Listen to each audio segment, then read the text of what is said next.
My father was, he is on the left here, my father was officer of the General Staff of the Soviet Army. He was inspector of land forces, Soviet troops stationed in countries like Mongolia, Cuba, East European countries. This is the picture taken at the entrance of my Institute of Oriental Languages. It's a part of Moscow State University. As every Soviet student, I was, quote-unquote, volunteering for harvesting grain in Kazakhstan. By the end of my training in school, I was recruited by the KGB. This picture was taken on that day, and you can see again how happy it feels to be recruited by the KGB.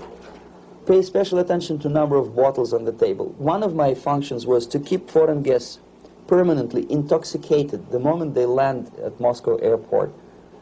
In 1967, the KGB attached me to this magazine, Look magazine. A group of 12 people arrived to USSR from United States to cover the 50th anniversary of October Socialist Revolution in my country.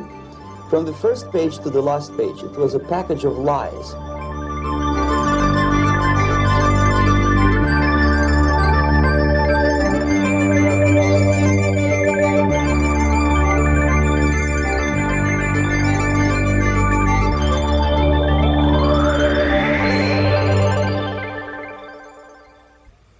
Our conversation is with Mr. Yuri Alexandrovich Bezmenov. Mr. Bezmenov was born in 1939 in a suburb of Moscow. He was the son of a high-ranking Soviet Army officer. He was educated in the elite schools inside the Soviet Union and became an expert in Indian culture and Indian languages. He had an outstanding career with Novosti, which was the, and still is, I should say, the press arm or the press agency of the Soviet Union. It turns out that this is also a front for the KGB. One of his interesting assignments was to brainwash foreign diplomats when they visited Moscow. And he'll tell us a little bit about how they did this and how they planted information which eventually wound up in the press of the free world. He escaped to the West in 1970 after becoming totally disgusted with the Soviet system, and he did this at great risk to his life. He certainly is one of the world's outstanding experts on the subject of Soviet propaganda and disinformation and active measures. Mr. Bezmenov, I'd like to begin by having you tell us a little bit about some of your childhood memories. Well, the most vivid memory of my childhood was Second World War, or to be more precise, the end of the Second World War, when all of a sudden United States, from a friendly nation, which helped us to defeat Nazism, turned overnight into a deadly enemy. And it was very shocking because all newspapers were trying to present an image of belligerent, aggressive American imperialism. Most of the things that we were taught is that United States is aggressive power, which is just about to invade our beautiful, free, socialist country, that American CIA is dropping Colorado beetles on our beautiful potato fields to eliminate our crops, and each schoolboy had a picture of Colorado bug on the back page of his notebook, and we were instructed to go into collective fields to search for those little Colorado bugs. Of course, we couldn't find any, neither we could find many potatoes, and that was explained again by the encroachments of the decadent imperialist power. The anti-American paranoia, hysteria in the Soviet propaganda was to such of such a higher degree that many less skeptical people or less stubborn would really believe that the United States is just about to invade our beautiful motherland, and some secretly hope that it will come true. That's interesting. Yes.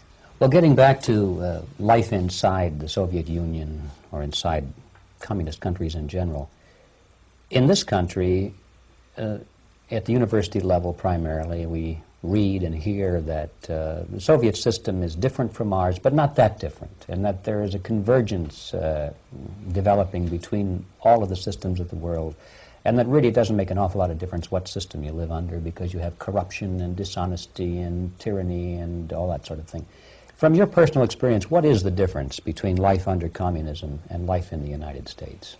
Well, life is obviously very much different for simple reason that the Soviet Union is a state capitalist economically. It's a state capitalism where an individual has absolutely no rights, no value, his life is nothing, it's just like an insect. He is disposable, whereby in the United States even the worst criminal is treated as a human being, he has a fair trial, and some of them capitalize on their crimes. They publish their memoirs in their prisons and get handsomely paid by your crazy publishers. The differences, of course, in the daily life are very various, depending on whom we are talking about. In my own private life, I never suffered from communism simply because I was brought up in a family of high-ranking military officer. Most of the doors were open for me. Most of my expenses were paid by the government, and I never had any troubles with the authorities or with the police. So, in other words, I would say I enjoyed, or I had good reasons to enjoy all the advantages of so-called socialist system. Mm-hmm. My main motivations to defect had nothing to do with affluence. It was mainly moral indignation, moral protest, rebellion against the inhuman methods of the Soviet system. Well, specifically, what did you object to? I objected, first of all, against oppression of my own dissidents and intellectuals. And that was the most disgusting thing that I witnessed as a young man, young student, who was brought up at a very troublesome period in our history, from Stalin to Khrushchev, from total tyranny and oppression to some kind of liberalization. Second, when I started working for the Soviet embassy in India, to my horror, I discovered that we are millions times more oppressive than any colonial or imperialist power in the history of mankind. That my country brings to India not freedom, progress, and friendship between the nations, but racism, exploitation, and slavery, and of course economical inefficiency to this country.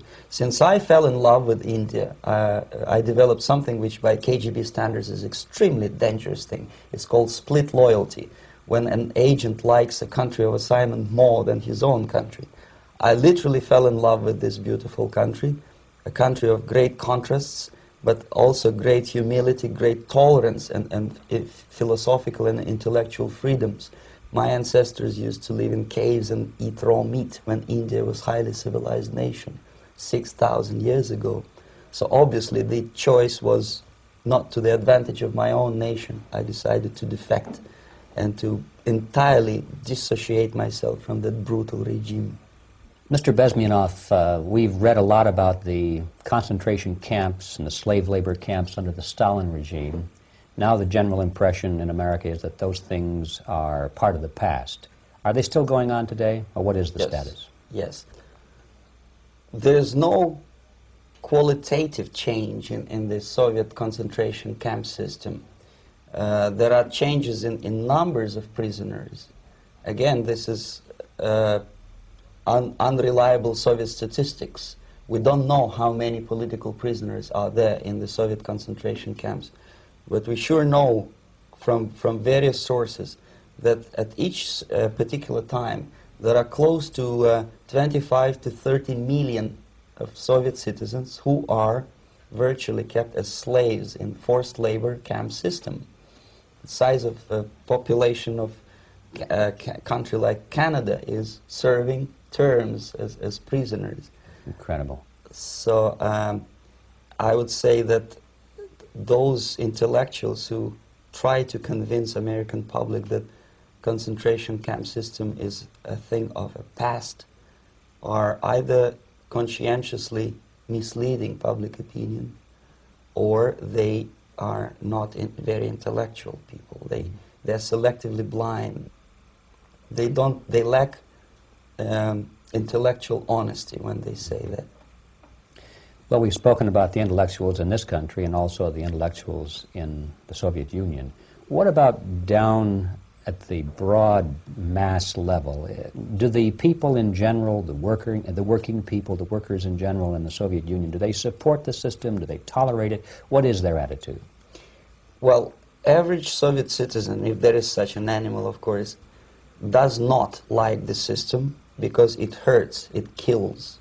He may not understand the reasons. He may not have enough information or educational background to understand. But I doubt very much there are many people who are conscientiously supporting the Soviet system. There are not such people in USSR. Even those who have all the reasons to enjoy socialism, people like myself, who were a member of journalistic elite, they also hate system for different reasons, though. Not because they lack material affluence, but because they are unfree to think, they are in constant fear, duplicity, split personality. And this is the greatest tragedy for my nation. Well, what do you think are the chances of the people actually overcoming their system or replacing it? There is a great possibility that system will sooner or later be destroyed from within. There is a self-destructive mechanism built into any socialist or communist or fascist system, because there is lack of feedback, because the system does not rely upon loyalty of population. But until this Soviet junta is being supported by the Western so-called imperialists, that is, multinational companies, establishments, governments, and, let's face it, intellectuals, so-called academia in the United States is famous for supporting the Soviet system.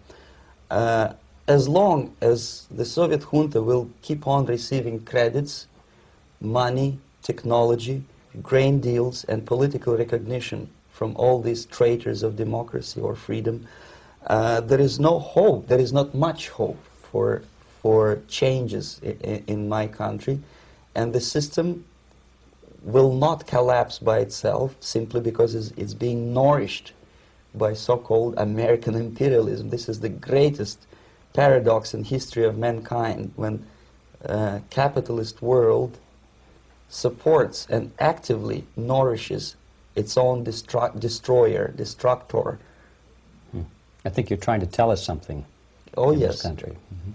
I'm trying to tell you that it has to be stopped unless you want to end up in Gulag system and enjoy all the advantages of socialist equality, working for free, catching fleas on your body, sleeping on the planks of plywood in Alaska this time, I guess. That's where Americans will belong, unless they will wake up, of course, and force their government to stop aiding Soviet fascism. Well, you told us a moment ago why you left the system. I'd like to hear the details of how you did it. It must have been a very dangerous thing. It was not so dangerous, it was crazy. First of all, because defecting in India is virtually impossible, thanks to very strong pressure from the Soviet government. Excuse me, you were in India on assignment at that time? Yes, I was working for the Soviet embassy in New Delhi as a press officer. Mm-hmm. And defecting for a Soviet diplomat is next to impossible. It's a suicide, as I said, because a great friend Indira Gandhi pushed a law through parliament which says, and I quote, "No defector from any country has a right of political asylum in any embassy on the territory of Indian Republic," which is a masterpiece of hypocrisy. No other defector but a Soviet one needs a political asylum. So, knowing that perfectly well, I planned a craziest possible way to defect. I studied counterculture in India. There were thousands of young American boys and girls with no shoes, long hair, smoking hash and marijuana, studying sometimes Indian philosophy, sometimes simply pretending that they study. And they greatly annoyed Indian police, and they were laughing stock of Indians because obviously they were good-for-nothing students. I studied carefully where they congregate, what routes they travel, what language they speak, what do they smoke. And one day I simply joined a group of hippies to avoid detection of Indian police. I was dressed as a typical hippie with blue jeans, long kameez shirts, with all kind of nice decorations like beads, long hairs, I bought a wig because for several weeks I had to turn myself from a conservative Soviet diplomat into a very progressive American hippie. And that was the only way that I could avoid detection. It was very interesting experience, but it was necessary because from my own knowledge as a member of Soviet embassy staff, I knew that there were many cases when Soviet defectors were betrayed by Indian police, and also some Western embassies played a very dirty role in betraying the Soviet defectors. According to our information, there were some, I wouldn't call them double agents, but simply immoral people working for this for the United States embassy, and confiding in people like this would be a suicide. So I had to be extremely careful. I could not trust anyone, and that was the reason for such a crazy way to defect. Well, had you been caught in the act of trying to get out, what would have happened to you? Oh, most likely I would end up in concentration camp, or depending on the situation and on the whim of some bureaucrat in KGB, maybe even executed. This is normal practice, quietly, of course, not publicly. But that would be the end of my defection, of course. Well, when did you finally make it to the United States? In 1970, after about 6 months of debriefing in Athens by the CIA, and I presume FBI too, they let me go first to Germany, then to Canada. That was my decision. I had to change my identity to protect my family and my friends in USSR. And also I was a little bit paranoid, knowing that both Soviet KGB and probably some double agents within the American system may be after me. So I wanted to settle down as far away as possible. I requested CIA to give me some kind of new identity and just let me go on my own. And I settled in Canada. I was a student. I changed many professions, from farm help and laundry truck driver to language instructor and broadcaster for Canadian Broadcasting Corporations in Montreal. Well, have you had any threats on your life or any unpleasant in about 5 years, KGB eventually discovered that I am working for Canadian Broadcasting. I made a very big mistake. I started working for overseas service of CBC, which is similar to Voice of America, in Russian language. And of course, monitoring service in USSR picked up every new voice. Every new announcer, they would make it a point to discover who he is. And in 5 years, sure enough, slowly but surely, they discovered that I am not Thomas Schumann, that I am Yuri Alexandrovich Bezmenov, and that I am working for Canadian Broadcasting, and undermining beautiful détente between Canada and USSR. And the Soviet ambassador Alexander Yakovlev made it his personal effort to discredit me. He complained to Pierre Trudeau, who is known to be a little bit soft on socialism. And the management of CBC behaved in a very strange, cowardly way, unbecoming to representatives of an independent country like Canada. They listened to every suggestion that Soviet ambassador gave, and they started shameful investigation, analyzing content of my broadcasts to USSR. And sure enough, they discovered that some of my statements were probably would be offending to the Soviet Politburo. So I had to leave my job. And of course, subtle intimidations. They would say something like, please cross the street carefully because, you know, traffic is very heavy in Quebec. And fortunately, I know about the psychology and the logic of activity of the KGB, and I never allowed myself to be intimidated. This is the worst thing. This is what they expect a person, a defector, to be intimidated. Once they spot that you are scared, they keep on developing that line And then eventually you either have to give up entirely and work for them, or they neutralize you. They would definitely stop all kind of political activity, which they failed to do in my case, because I was stubbornly working for the Canadian Broadcasting. And in response to their intimidations, I said that, look, this is a free country, and I am as free as you are. And I also can drive very fast. And gun control is not yet established in Canada, so I had a couple of good shotguns in my basement. So welcome to visit me someday with your Kalashnikovs machine guns. So obviously it didn't work. Intimidation didn't work. So they tried different approach, as I described. They approached on the highest level, on the level of Canadian bureaucracy. And on that level they were successful. On that level they were successful. On individual level they failed flat.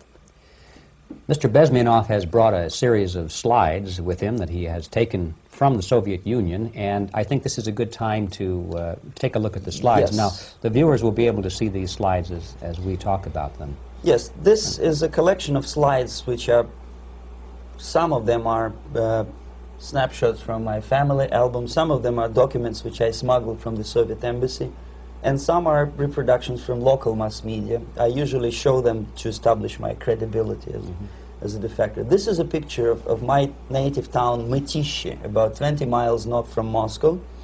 Characteristically, there is a statue of Comrade Lenin in the central square.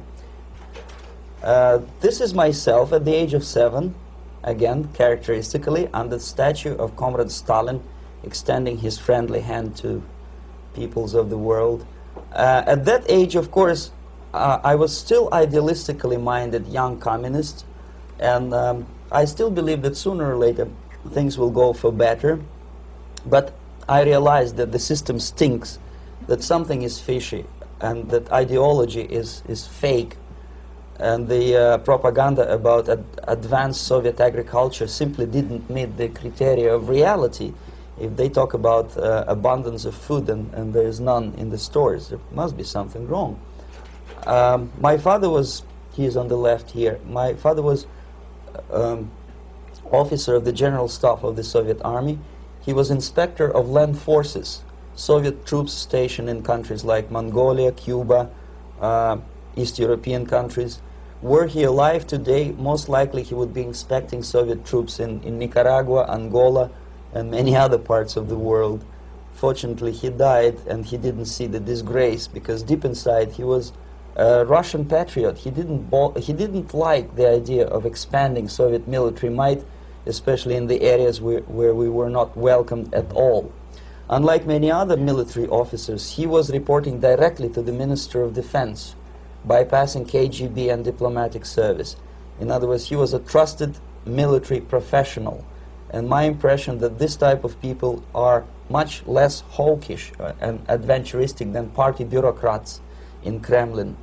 When American mass media describes Soviet military as potentially dangerous counterpart for Pentagon, I simply laugh, because I know better. I know that the most dangerous part of the Soviet power structures are not military at all.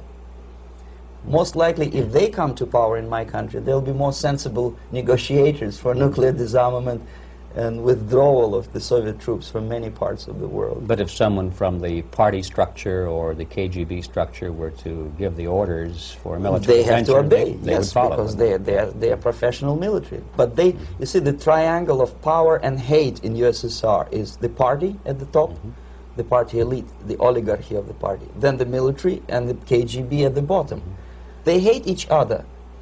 And the most hated triangle, the most hated corner of the triangle is the Communist Party bureaucrats. They are the most adventuristic, senile megalomaniacs. They can start war, I wouldn't be surprised. Not the military. They know what war is.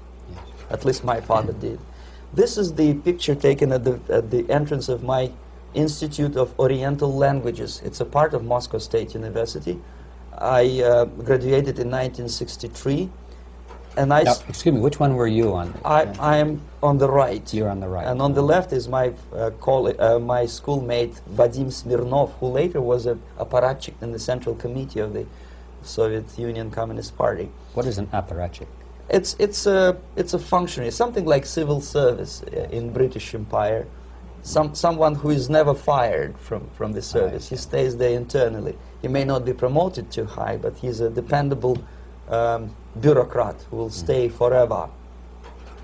I studied not only languages, but also history, literature, even music. I'm on this picture, I'm trying to learn how to play Indian musical instrument.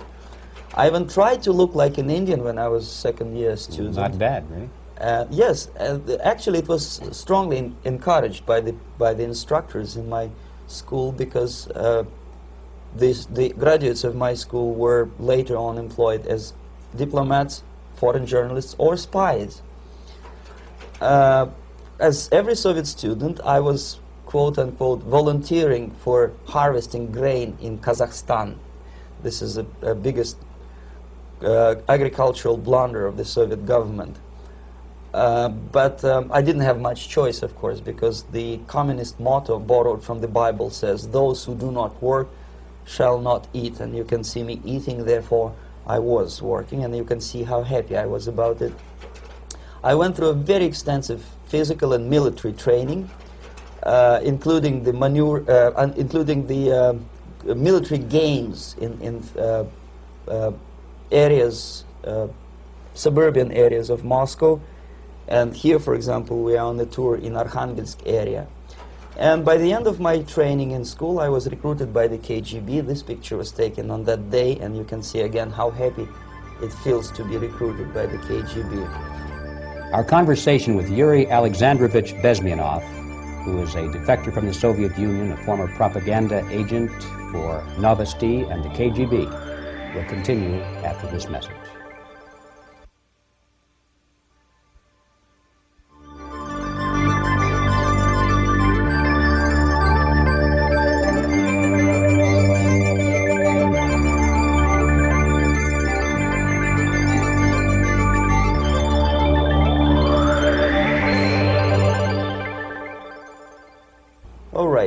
As every student in USSR, I went through very extensive physical and military training and civil defense training too. Unlike in the United States, where civil defense is virtually non-existent, zero. In USSR, every student, whatever his major subject, has to go through very extensive 4-year military and civil defense training. You can see me here with a group of students during one of the war games near Moscow.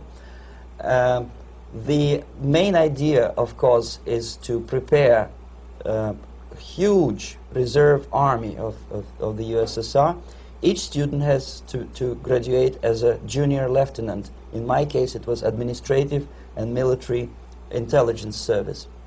My first assignment was to India as a translator with the Soviet Economical Aid Group, building refinery complexes in Bihar state and Gujarat state. At that time, I was still naively, idealistically believing that what I was doing contributes to the understanding and cooperation between the nations.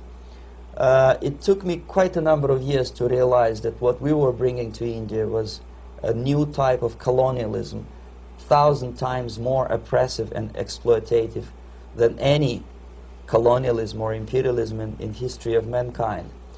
But at that time, I was still hoping that, well, maybe it's not that bad, could be worse, and things may go for better. And I even tried to implement the beautiful Marxist motto, proletarians of all the countries unite. I tried to unite with a nice Indian girl, and I was fascinated by Indian culture, by the family life in this country. But obviously, Communist Party had different plans for my genes, so I had to marry this beautiful Russian girl.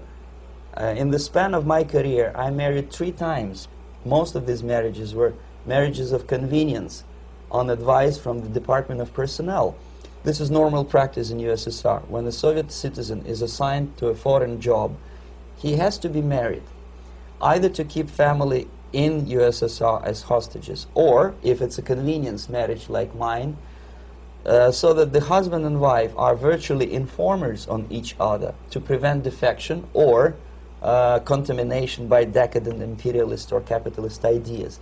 In my case, I hated that girl so much that the moment I landed in Moscow, we were divorced, and I married later, second time. By the end of my first assignment in India, I was promoted to the position of public relation officer. You can see me here translating a speech by a Soviet boss. And you're on the right. I'm on the right here, yes. And it was, the occasion was commissioning of the refinery complex in Bihar, Barauni. Back in Moscow, I was immediately recruited by Novosti Press Agency, which is a propaganda and ideological subversion front for the KGB. 75% of the members of the Novosti are commissioned officers of the KGB. The other 25 are, like myself, co-opted agents who are assigned to specific operations. In this particular case, you can see me talking to students of Lumumba Friendship University in Moscow. This is a huge school under the direct control of the KGB and Central Committee, where future leaders of the so-called national liberation movements are being educated and selected carefully. And some of them have absolutely, this, for example, is a group of students from Lumumba. They don't look like students at all. They look more like military, and that's exactly what they were. They were dispatched back to their countries to be leaders of the so-called national liberation movements, or to be translated into normal human language, leaders of international terrorist groups.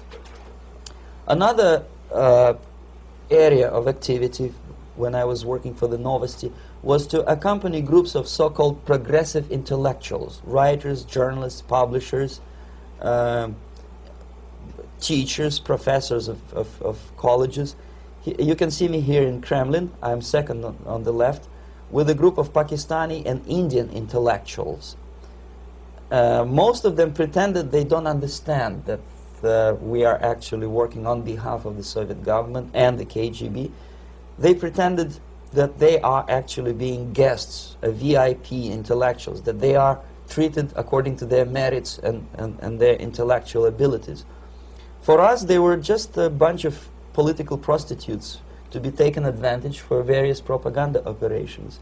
Therefore, you can see perfectly well the senior colleague of mine on the left doesn't really have that much respect on his face, and myself with a very skeptical smile, typical KGB sarcastic smile, anticipating another victim of ideological brainwashing.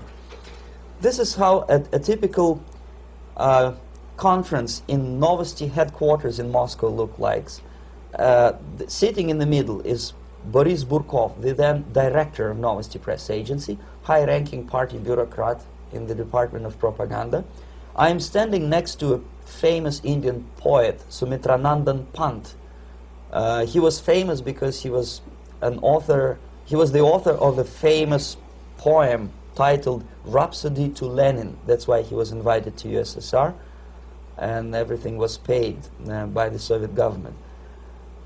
Pay special attention to number of bottles on the table. This is one of the ways to kill the awareness or curiosity of foreign journalists. One of my functions was to keep foreign guests permanently intoxicated the moment they land at Moscow airport. I had to take them to the VIP lounge and toast to friendship and understanding between the nations of the world. Glass of vodka, then a second glass of vodka. And in no time, my guests would be feeling very happy. They would see everything in kind of pink, nice color. And that's the way I had to keep them permanently for the next 15 or 20 days. At a certain point in time, I had to withdraw alcohol from them so that some of them, who are the most recruitable, would feel a little bit shaky, guilty, trying to remember what they were talking last night. That's the time to approach them with all kind of nonsense, such as joint communique or statement for Soviet propaganda. That's the time they are the most flexible. And of course, what they didn't understand, they didn't realize or pretended not to realize, that myself, who was drinking together with them, was not drinking at all. I had ways to get rid of alcohol through various techniques, including special pills which were given to me by my colleagues. But they were taking it seriously. In other words, they would consume quite large volumes of alcohol and feel quite uneasy next morning. In 1967, the KGB attached me to this magazine, Look magazine. A group of 12 people arrived to USSR from United States to cover the 50th anniversary of October Socialist Revolution in my country. From the first page to the last page, it was a package of lies, propaganda cliché, which were presented to American readers as opinions and deductions of American journalists. Nothing could be far from truth. These were not opinions. They were not opinions at all. They were the clichés which the Soviet propaganda wants American public to think that they think. If it does make any sense at all. It sure does, because from the viewpoint of the Soviet propaganda, although there are some subtle criticisms of the Soviet system, the basic message is that Russia today is a nice, functioning, efficient system supported by majority of population. That's the biggest lie. And of course, American intellectuals and journalists from Look magazine elaborated on that untruth in various different ways. They intellectualized that lie. They found all kinds of justifications for telling lies to American public. Excuse me, it was partly your job to make sure that they got these ideas, yes, and accepted them as their own ideas. Right. Actually, even before they arrived to USSR, and they paid astronomical sum of money for that visit, they were submitted, this Novosti Press Agency developed so-called backgrounders, 20-25 pages of information and opinions which were presented to the journalists even before they bought their tickets to Moscow. They had to analyze the situation, and judging on their reaction to that backgrounder, the local Novosti representative or local Soviet diplomat in Washington, D.C. would assess whether they be given visa to USSR or not. So they were selected ahead of time. Oh yes, they were pre-selected very carefully, and there is not much chance for honest journalists to arrive to USSR and to stay there for 1 year and to bring this package of lies back home. This, for example, is a centerfold of the Look magazine. They presented this monument erected by Communist Party in Stalingrad as the symbol, personification of Russian military might. And they said in the article, which is published on the site, that Soviets are very proud of the victory in the Second World War.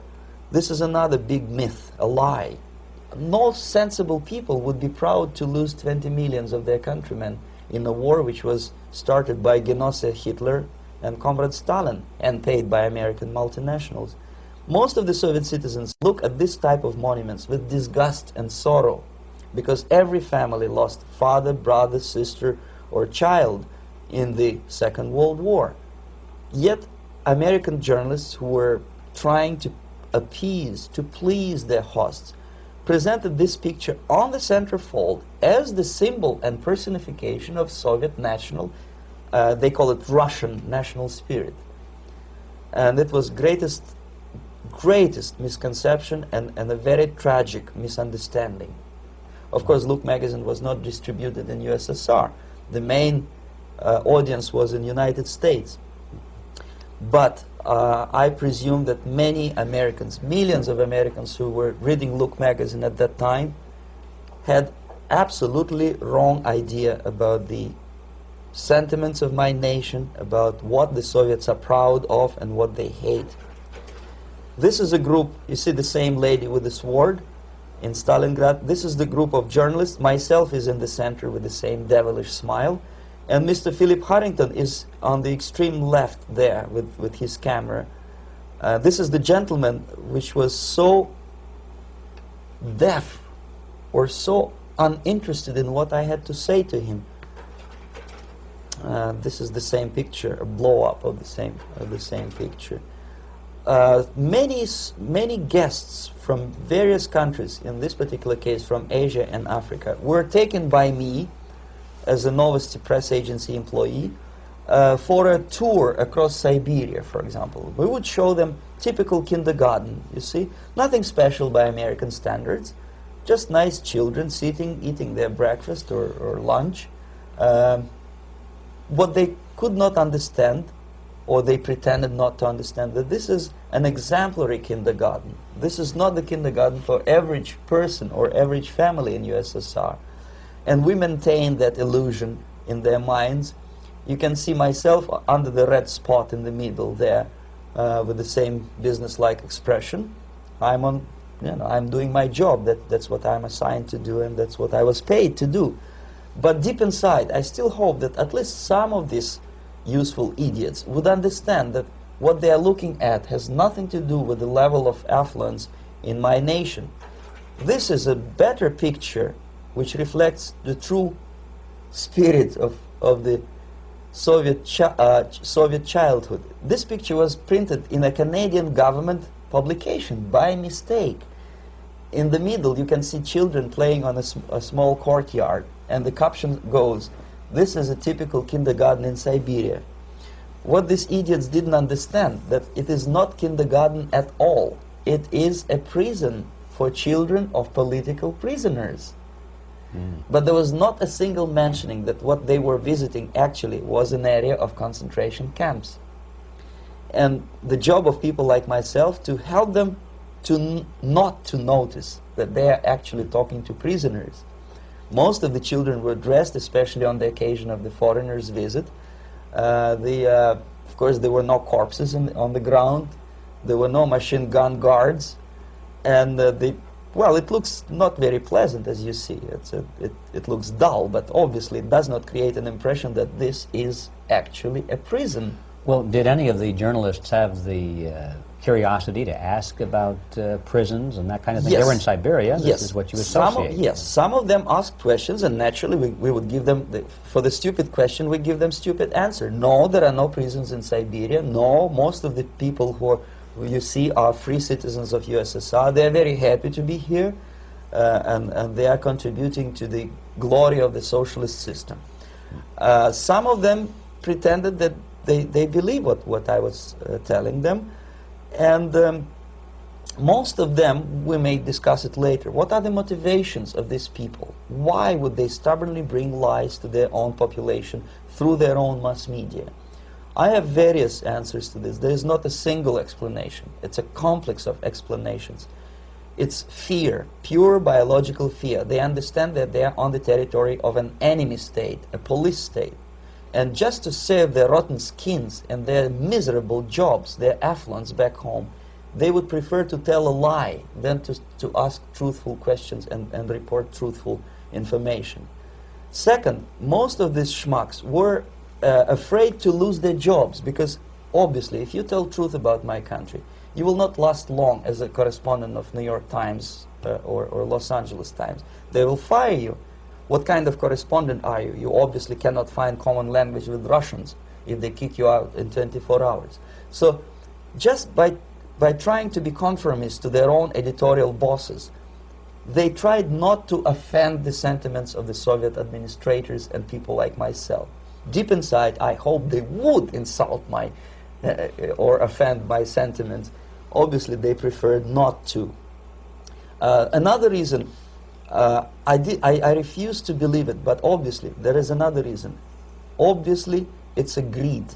These people earn a lot of money. When they come back to USA, they claim that they are experts on my country. They write books which sells in million copies, titled like Russians, The Truth About Russia. Most of it is lie about Russia. Yet they claim to be Sovietologists. They play back myth about my country, the propaganda cliches. Yet they stubbornly resist the word of truth. If a person like Solzhenitsyn is either defecting or kicked out of USSR, they try all their best to discredit him and to discourage him. I don't have much chance to appear on national network with a true story about my country. But a useful idiot like Hendrik Smith or Robert Kaiser, they are big heroes. They come back from USSR. They say, oh, we were talking to dissidents in Russia. Big deal. Soviet dissidents are chasing American correspondents in the streets, and they are cowardly escaping from these contacts. For some strange reason, if you want to know more about Spain, you refer to Spanish writers. If you want to learn more about French, you read French writers. Even about Antarctica, I bet you would read Penguins. Only about the Soviet Union, for some strange reason, you read Hendricks and Schmendricks and all kind of Kissingers, because they claim that they know more about my country. They know nothing, or next to nothing, or they pretend that they know more than they actually do. I would say they are dishonest people who lack integrity and common sense and intellectual honesty. They bring back all kind of stories like that. A kindergarten in Siberia. Omitting the most important fact, it's a prison for children of political prisoners. Another greatest example of monumental idiocy of American politicians. Edward Kennedy was in Moscow, and he thought that he is a popular, charismatic American politician who is easygoing, who can smile, dance at the wedding in Russian Palace of Marriages. What he did not understand, or maybe he pretended not to understand, that actually he was being taken for a ride. This is a staged wedding, especially to impress foreign media, or useful idiots like Ed Kennedy. Most of the guests there, they had security clearance, and they were instructed what to say to foreigners. This is exactly what I was doing. You can see me in the same damn wedding palace in Moscow where Ed Kennedy was dancing here. You see, smiling. He thinks he's very smart.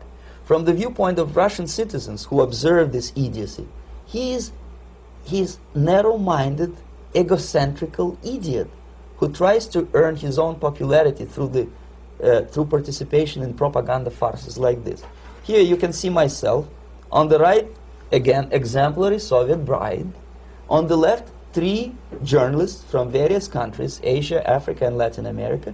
Obviously, they enjoying the situation. They will go back home and write the reports. We were present on a regular Soviet wedding.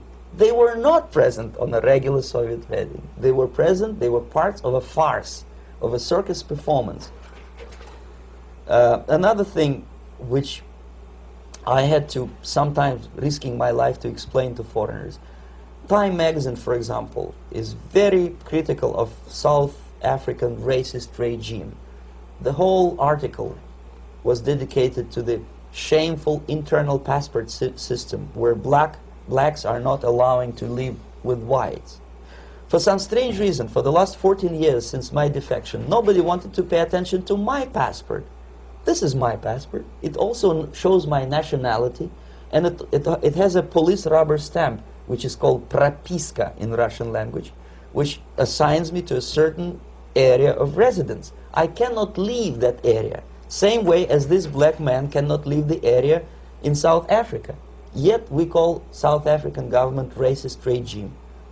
Not a single Jane Schmonda or Fonda is brave enough, courageous enough to come to media and say, look, this is what happens in USSR. I send a copy of my passport to many American liberals and civil rights defenders and all the other useful idiots. They never bothered to answer me back. This shows what kind of integrity, what kind of honesty these people are. They are a bunch of hypocrites because they don't want to recognize a good example of racism in my country. This is the first stage of befriending a professor. You can see myself on the left with the same James Bond smile. On the right is my KGB supervisor, Comrade Leonid Mitrokhin, and in the middle a professor of political science in Delhi University. The next stage would be to invite him to a gathering of Indo-Soviet Friendship Society. There he is sitting next to his wife before he is being sent to USSR for free trip. Everything is paid by the Soviet government. He was made to believe that he is invited to USSR because he is a talented, sober-thinking intellectual. Absolutely false. He is invited because he is a useful idiot, because he would agree and subscribe to most of the Soviet propaganda cliché. And when he is coming back to his own country, he is going for years and years to teach the beauties of Soviet socialism to newer and newer generations of his students, thus promoting the Soviet propaganda line. The KGB was even curious about this gentleman. It may look innocent. Maharishi Mahesh Yogi, a great spiritual leader, or maybe a great charlatan and crook, depending on from which side you're looking at him. Beatles were trained at his ashram in Hardwar in India how to meditate. Mia Farrow and other useful idiots from Hollywood visited his school, and they returned back to United States absolutely zonked out of their minds with marijuana, hashish, and crazy ideas of meditation. To meditate, in other words, to isolate oneself from the current social and political issues of your own country. To get into your own bubble, to forget about troubles of the world. Obviously, KGB was very fascinated with such a beautiful school, such a brainwashing center for stupid Americans. I was dispatched by the KGB to check what kind of VIP Americans attend this school. That's you on the left. Yes, I'm on the left. I was trying to get enrolled in that school. Unfortunately, the Maharishi Mahesh Yogi asked too much. He wanted $500 American for enrollment. But my function was not actually to get enrolled in the school. My function was to discover what kind of people from United States attend this school.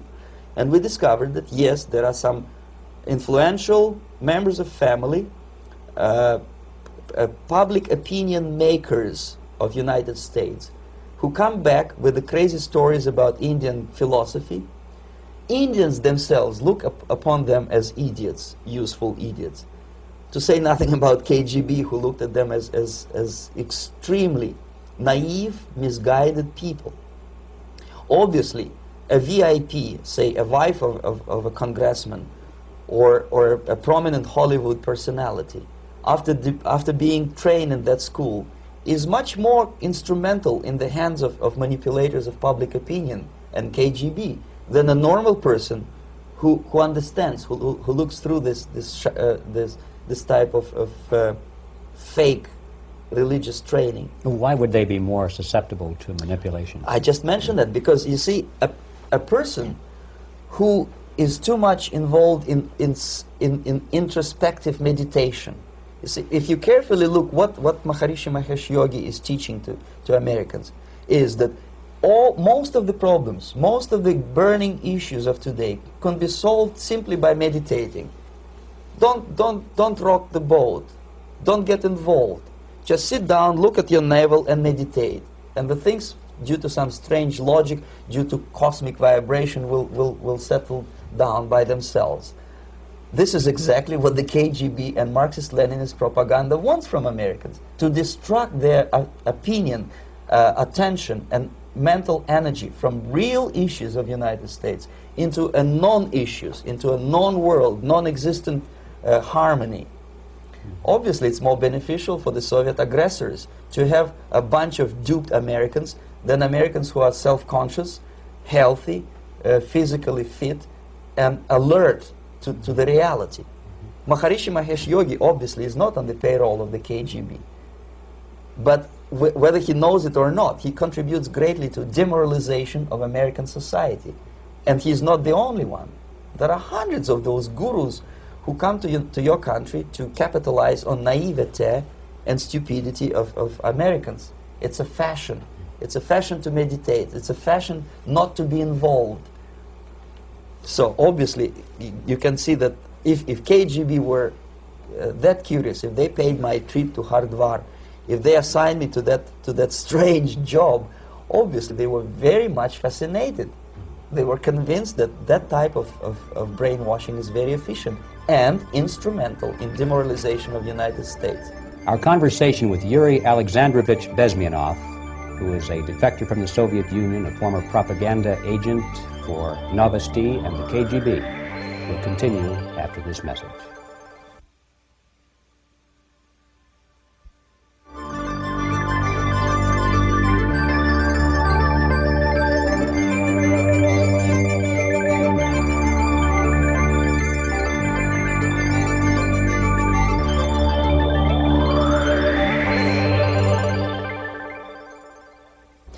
This picture shows the part of the building of USSR embassy, and my supervisors. On the left is Comrade Mehdi, an Indian communist, and on the right, Comrade Mitrokhin, my supervisors in the secret department of research and counter-propaganda. It has nothing to do with either research or counter-propaganda. Most of the activity of that department was to compile huge volume of information on individuals who were instrumental in creating public opinion. Publishers, editors, journalists, actors, educationalists, professors of political science, members of parliament, representatives of business circles. Most of these people were divided roughly in two groups. Those who would toe the Soviet foreign policy, they would be promoted to the positions of power through media and public opinion manipulation. Those who refused the Soviet influence in their own country would be character assassinated or executed physically come revolution. Same way as in the small town of Hue in South Vietnam, several thousands of Vietnamese were executed in one night when the city was captured by Viet Cong for only 2 days. And American CIA could never figure out how could possibly communists know each individual, where he lives, where to get him, and would be arrested in one night, basically in some 4 hours before dawn, put on a van, taken out of the city limits and shot. The answer is very simple. Long before communists occupied the city, there was extensive network of informers, local Vietnamese citizens, who knew absolutely everything about people who are instrumental in public opinion, including barbers and taxi drivers. Everyone who was sympathetic to the United States was executed. Same thing was done under the guidance of the Soviet embassy in Hanoi, and same thing I was doing in New Delhi. To my horror, I discovered that in the files where people were doomed to execution, there were names of pro-Soviet journalists with whom I was personally friendly. Pro-Soviet? Yes. They were idealistically minded leftists who made several visits to USSR, and yet the KGB decided that come revolution or drastic changes in political structure of India, they will have to go. Why is that? Because they know too much. Simply because, you see, the useful idiots, the leftists who are idealistically believing in the beauty of Soviet socialist or communist or whatever system, when they get disillusioned, they become the worst enemies. That's why my KGB instructors specifically made the point, never bother with leftists. Forget about these political prostitutes. Aim higher. This was my instruction. Try to get into large circulation, established conservative media. Rich, filthy rich movie makers, intellectuals, so-called academic circles. Cynical, egocentric people who can look into your eyes with angelic expression and tell you a lie. These are the most recruitable people, people who lack moral principles, who are either too greedy or too suffer from self-importance. They feel that they matter a lot. These are the people who KGB wanted very much to recruit. But to eliminate the others, to execute the others, don't they serve some purpose? Wouldn't they be the ones we rely on? They serve purpose only at the stage of destabilization of a nation. For example, your leftists in the United States, all these professors and all these beautiful civil rights defenders, they are instrumental in the process of the subversion only to destabilize the nation. When their job is completed, they are not needed anymore. They know too much. Some of them, when they get disillusioned, when they see that Marxist-Leninists come to power, obviously they get offended. They think that they will come to power. That will never happen, of course. They will be lined up against the wall and shot. But they may turn into the most bitter enemies of Marxist-Leninists when they come to power. And that's what happened in Nicaragua. You remember most of these former Marxist-Leninists were either put to prison or one of them split, and now he's working against Sandinistas. It happened in Grenada when Maurice Bishop was already a Marxist. He was executed by a new Marxist who was more Marxist than this Marxist. Same happened in Afghanistan when first there was Taraki, he was killed by Amin, then Amin was killed by Babrak Karmal with the help of KGB. Same happened in Bangladesh when Mujibur Rahman, very pro-Soviet leftist, was assassinated by his own Marxist-Leninist military comrades. It's the same pattern everywhere. The moment they serve their purpose, all the useful idiots are either be executed entirely, all the idealistically minded Marxists, or exiled or put in prisons, like in Cuba. Many former Marxists are in Cuba, in prison. So most of the Indians who were cooperating with the Soviets, especially with our Department of Information of the USSR Embassy, were listed for execution.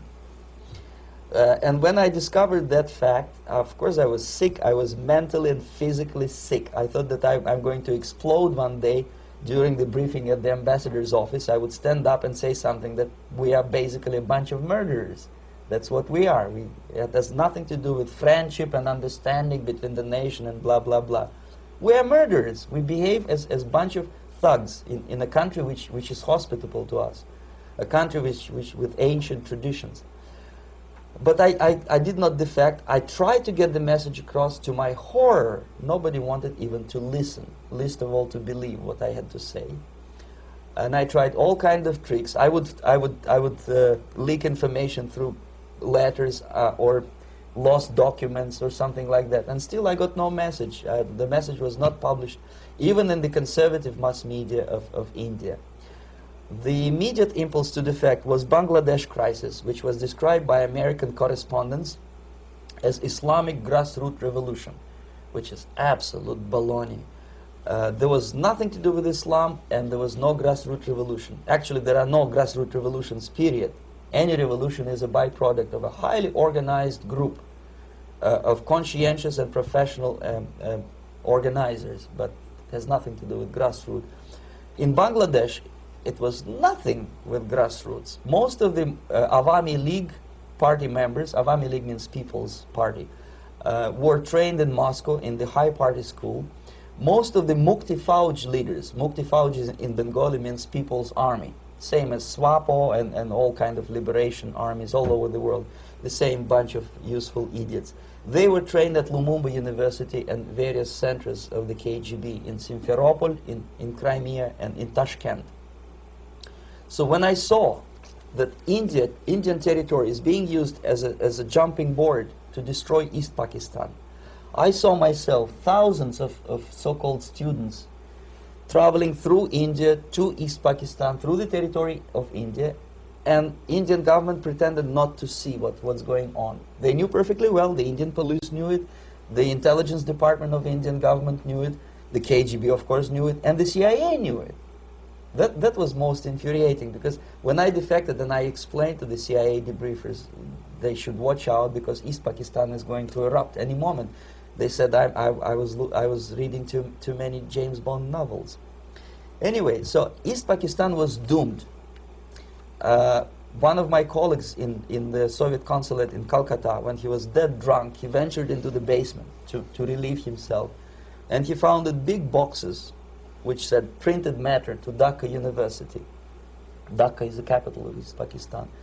And since he was drunk and curious, he opened one of the boxes and he discovered not printed matter. He discovered Kalashnikov guns and ammunition in there. Anyway, it's a long story. When I saw the preparations for the invasion into East Pakistan, obviously I wanted to defect immediately. The only thing I couldn't at that time make up my mind when and where and how. One of the reasons, of course, you see, I was in love with India. I mentioned that before. I spoke the languages. I socialized with people. And I understood that I had to act fast unless I want this beautiful country to be permanently and irreparably damaged by our presence. One of the reasons not to defect was, as you can see, I was living in relative affluence. Who the hell in the normal mind would defect and do what? To be abused by your media, to be called McCarthyist and fascist and paranoid, or to drive a taxi in New York City? What for? What the hell for should I defect? To be abused by Americans, to be insulted in exchange for my effort to bring the truthful information about impending danger of subversion. As you can see, I was living in quite a comfortable conditions next to swimming pool, where Indians were not allowed, by the way. I was highly paid expert in propaganda. I had my family. I was respected by my nation. My career was cloudless. The third reason, how to defect with the family. To defect with the baby and the wife would be virtual suicide, because according to law, that hypocritical law which I quoted before, the Indian police will have to hand me over back to the KGB, and that will be the end of my defection and probably my life. Again, I cannot smuggle my wife because she was not quite sure what I was doing. She was not that idealistically involved, and she was definitely not in the total picture of what I was doing for the KGB. She would be shocked if I put her in my van and drive her to the American embassy or elsewhere. That would be a greatest danger. So again, I had to defect in such a way that my defection would look as simple disappearance. And there were many cases like that when the Soviet agents simply disappeared, either killed in action or, thanks to their curiosity and their close contacts with radicals, some of them were killed by the Marxists, by the way. It happened in many African countries when the Soviet KGB were killed by Africans themselves. Not because they hated Marxism, Leninism, but because they were simply trigger-happy bunch of unruly characters. If you give them a machine gun, they will shoot. And some of the Soviets obviously were not careful enough to protect themselves, and they got into embarrassing situations when they were shot at the crossfire between factions of so-called liberation movements.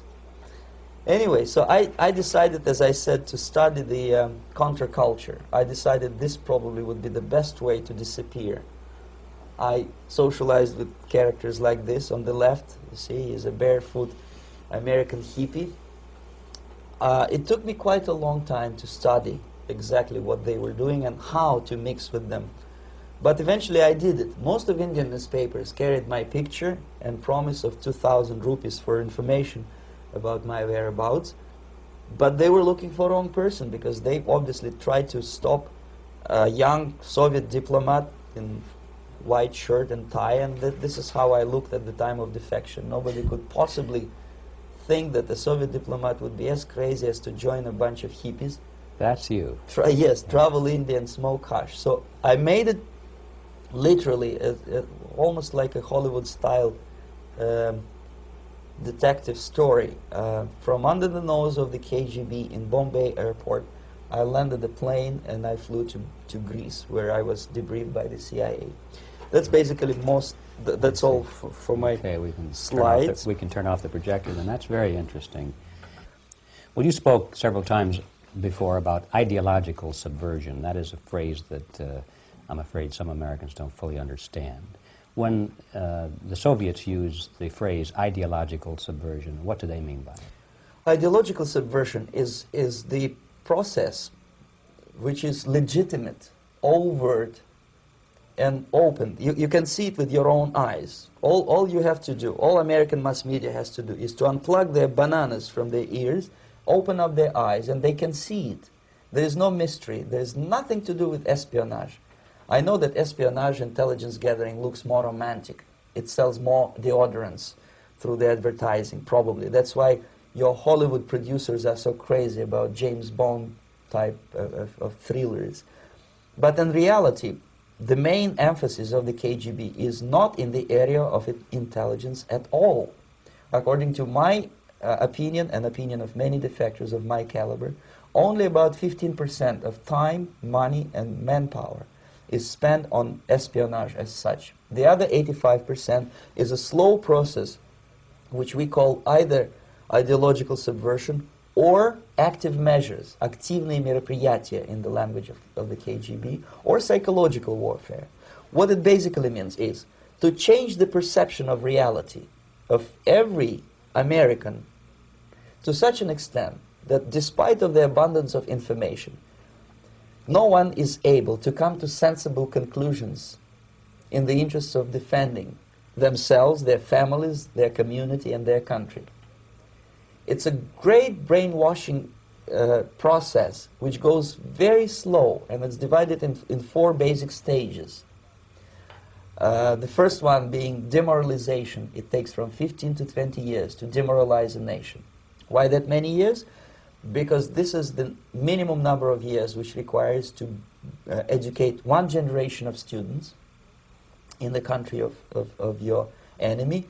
exposed to the ideology of the enemy. In other words, Marxism-Leninism ideology is being pumped into the soft heads of at least 3 generations of American students without being challenged or counterbalanced by the basic values of Americanism, American patriotism. The result you can see.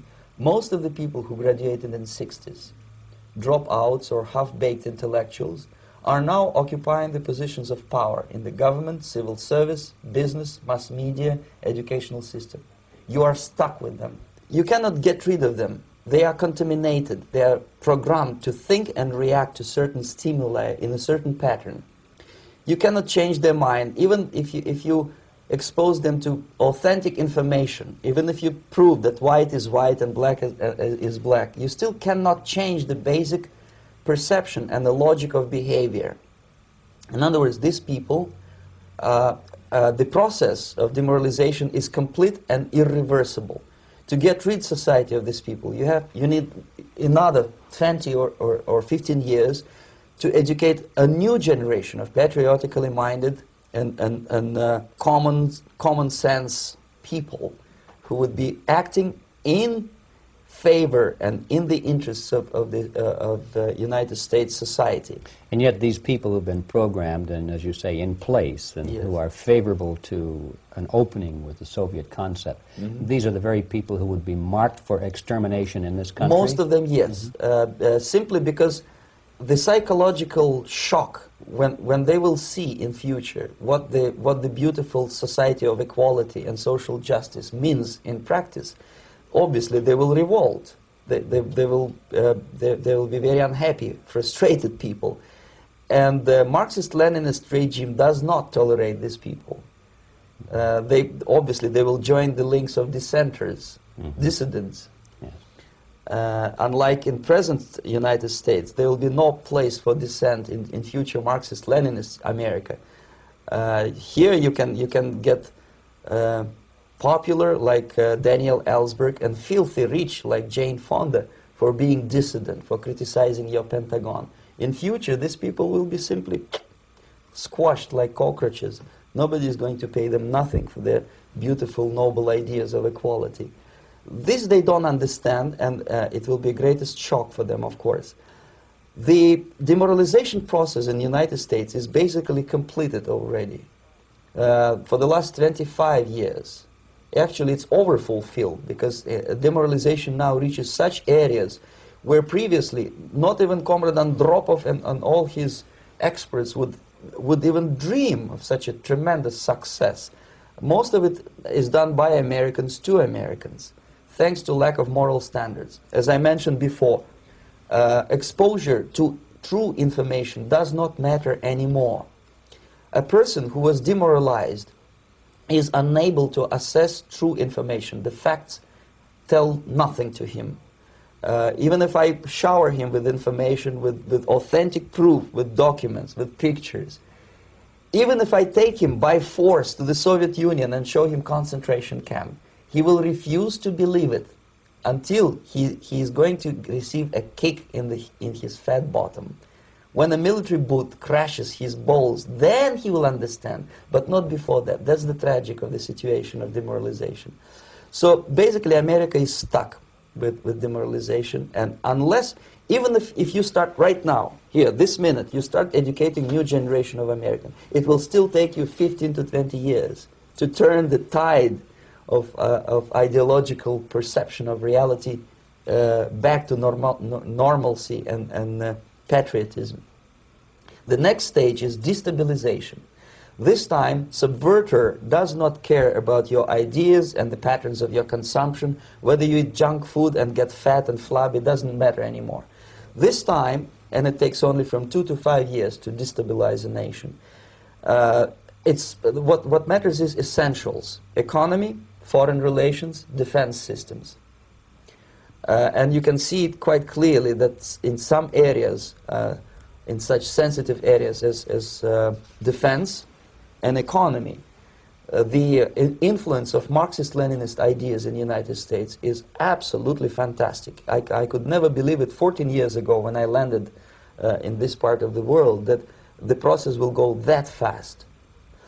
The next stage, of course, is crisis. It may take only up to 6 weeks to bring a country to the verge of crisis. You can see it in Central America now. And after crisis, with a violent change of power, structure, and economy, you have so-called the period of normalization. It may last indefinitely.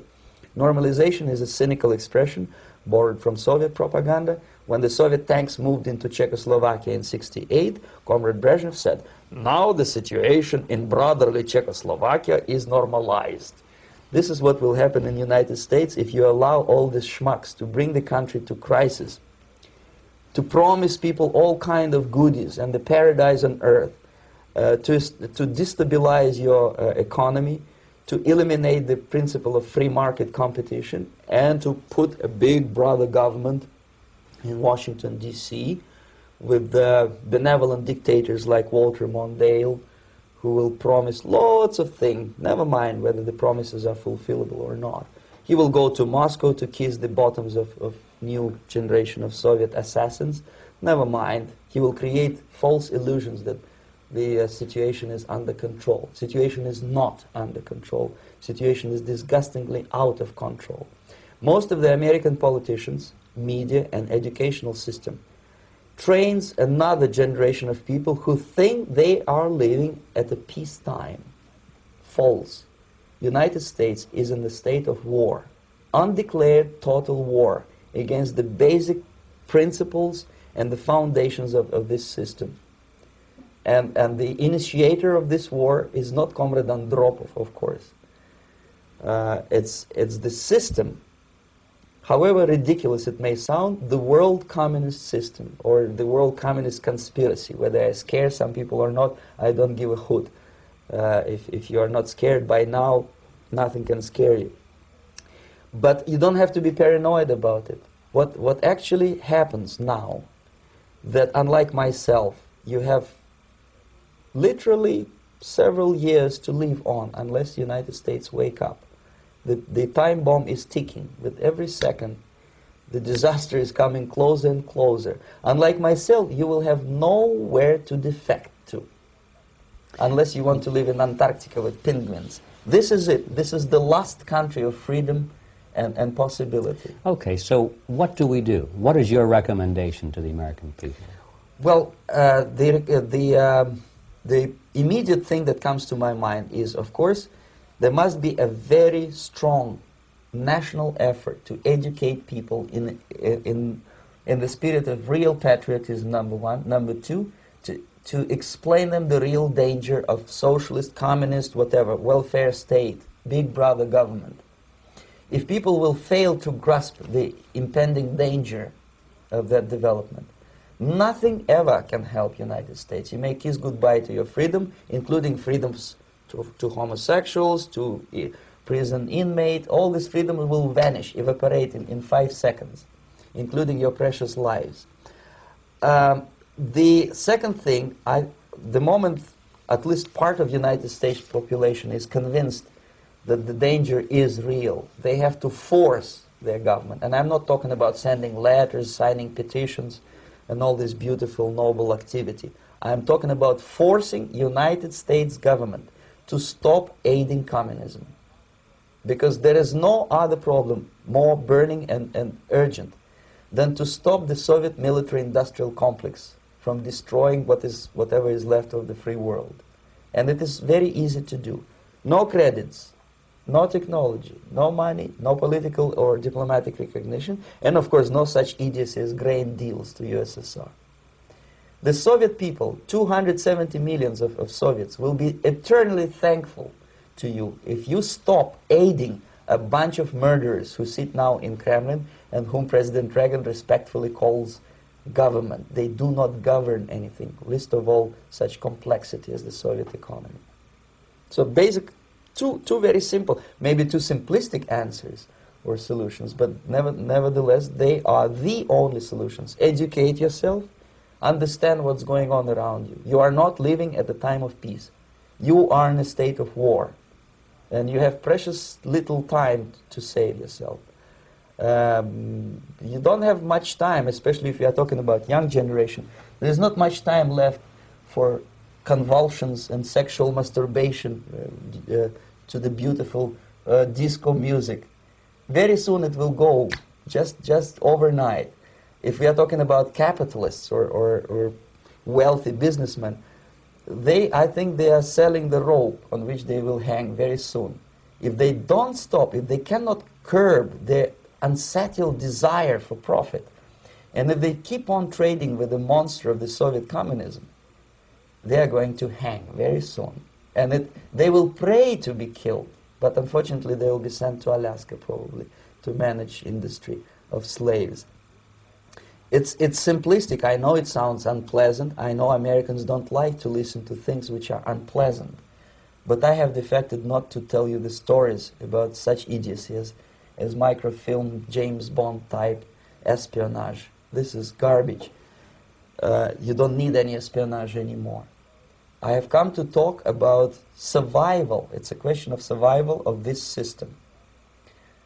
You may ask me, what is it in for me? Survival, obviously, because unlike, as I said, I am now in your boat. If we sing together, we'll sing beautifully together. There is no other place on this planet to defect to.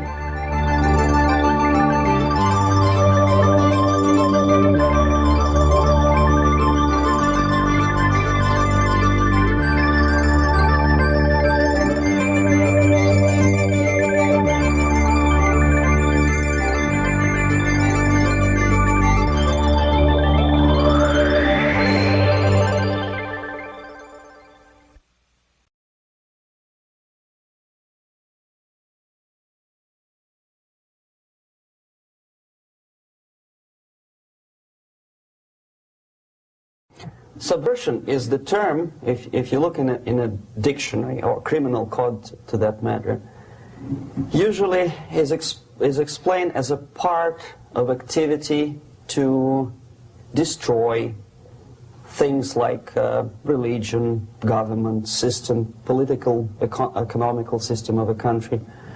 And usually it's linked to espionage and such romantic things as blowing up bridges, sidetracking trains, cloak and dagger activity in Hollywood style.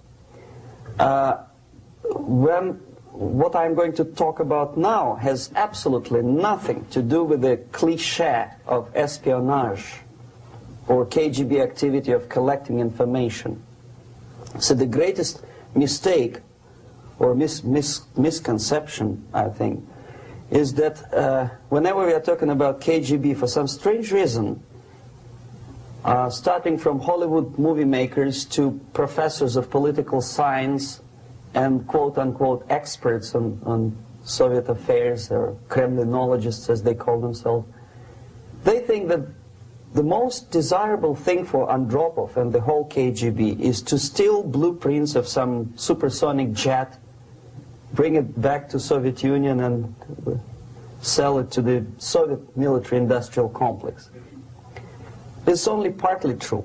If we take the whole time, money, and manpower that the Soviet Union and KGB in particular spends outside of USSR border, we will discover, of course there are no official statistics unlike with CIA or FBI, that the espionage as such occupies only 10 to 15% of money, time, and manpower. 15% of the activity of KGB. The rest, 85%, is always subversion. And unlike a dictionary of English, Oxford Dictionary, subversion in Soviet terminology means always a destructive, aggressive activity aimed to destroy the country, nation, or geographical area of your enemy. So there's no romantics in there, absolutely. No blowing up bridges, no microfilms in Coca-Cola cans, nothing of that sort. No James Bond nonsense. Most of this activity is overt, legitimate, and easily observable if you give yourself time and trouble to observe it. But according to the law and law enforcement systems of the Western civilization, it's not a crime. Exactly because of misconception, manipulation of terms. We think that subverter is a person who is going to blow up our beautiful bridges. No. Subverter is a student who comes for exchange, a diplomat, an actor, an artist, a journalist like myself was 10 years ago. Now, subversion is an activity which is a two-way traffic. You cannot subvert an enemy which doesn't want to be subverted. If you know history of Japan, for example, before 20th century, Japan was a closed society. The moment a foreign boat comes to the shores of Japan, the Imperial Japanese Army politely tell them to get lost. And if American salesman comes to the shore of Japan, let's say 60 or 70 years from now back, and says, oh, I have a very beautiful vacuum cleaner for you, with the good financing, he says, please leave us, we don't need your vacuum cleaner. If they don't leave, they shoot them to preserve their culture, ideology, traditions, values intact. You were not able to subvert Japan. You cannot subvert Soviet Union because the borders are closed. The media is censored by the government. The population is controlled by the KGB and internal police. With all the beautiful glossy pictures of Time magazine and Magazine America, which is published by the American embassy in Moscow, you cannot subvert Soviet citizens because the magazine never reaches Soviet citizens. It's collected from the newsstands and thrown to garbage can. Subversion can be only successful when the initiator, the actor, the agent of subversion has a responsive target. It's a two-way traffic. United States is a receptive target of subversion. There is no response similar to that one from United States to the Soviet Union. It stops halfway somewhere. It never reaches here. The theory of subversion goes all the way back 2,500 years ago. The first human being who formulated the tactics of subversion was a Chinese philosopher by the name of Sun Tzu.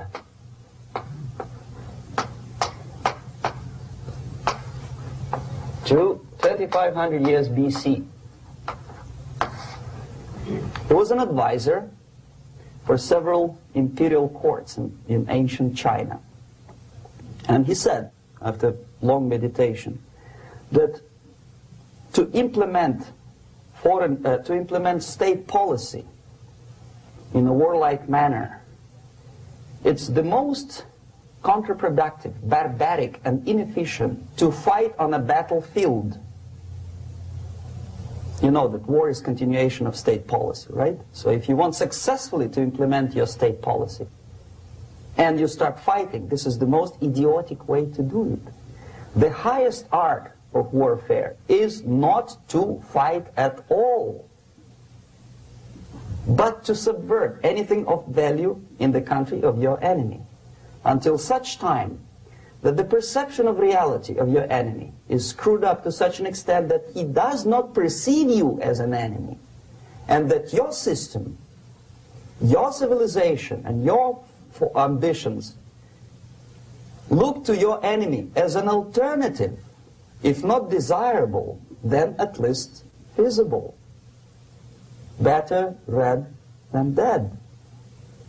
That's the ultimate purpose, the final stage of subversion, after which you can simply take your enemy without a single shot being fired, if the subversion is successful. This is basically what subversion is. As you see, not a single mentioning of blowing up bridges. Of course, Sun Tzu didn't know about blowing up bridges. Maybe there were not that many bridges at that time. But the basics of subversion is being taught to every student of KGB school in USSR and to officers of military academies. I'm not sure if the same author is included in the list of reading for American officers, to say nothing about ordinary students of political science. I had difficulty to find the translation of Sun Tzu in the library of a university in Toronto and later on here in Los Angeles. But it's a book which is not available. It is forced to every student in USSR. Every student who is taught to be dealing further in his future career with foreigners. What subversion is? Basically, it consists of 4 periods, time-wise. If we start from here and go this way, time, right? This is the beginning point. The first stage of subversion is the process which is called, basically, demoralization. It says for itself what it is.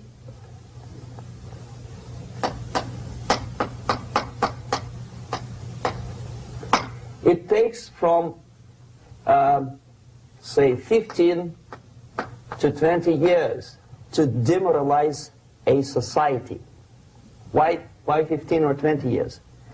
This is the time sufficient to educate one generation of students or children. One generation. One lifetime span of a person, a human being, which is dedicated to study, to shaping up the outlook, ideology, personality. No more, no less.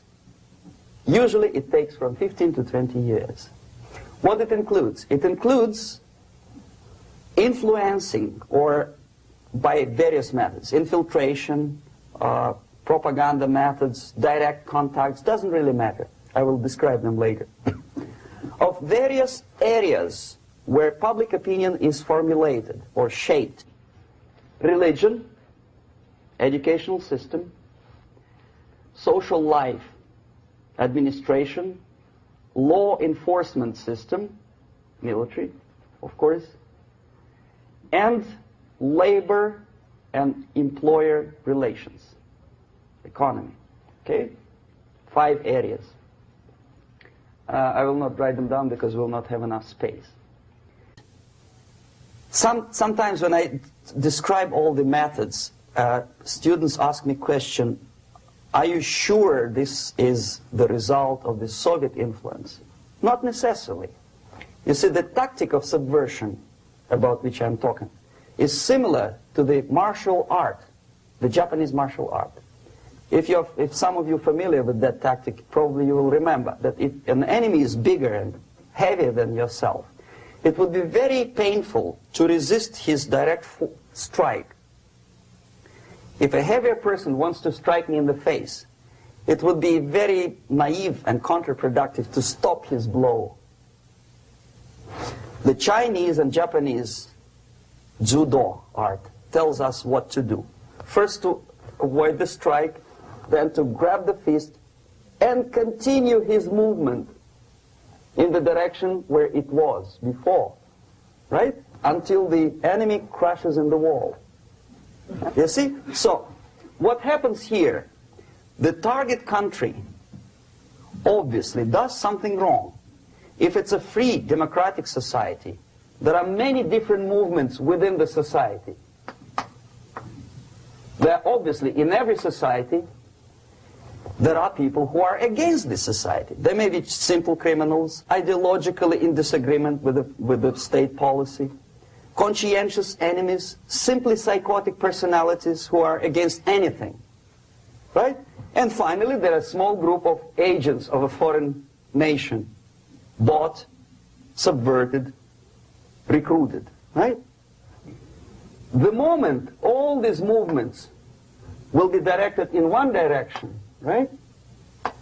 This is the time to catch that movement and to continue it until the movement forces the whole society into collapse, into crisis, right? So that's exactly the martial art tactic. We don't stop an enemy. We let him go. We help him to go in the direction we want them to go. Okay? So, on the stage of demoralization, obviously there are tendencies in each society, in each country, which are going to opposite direction from the basic moral values and principles. To take advantage of these movements, to capitalize on them, is the main purpose of the originator of subversion.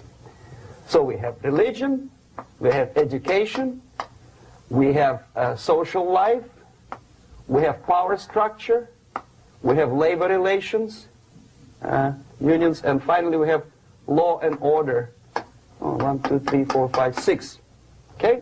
These are the areas of application of subversion. What it means exactly?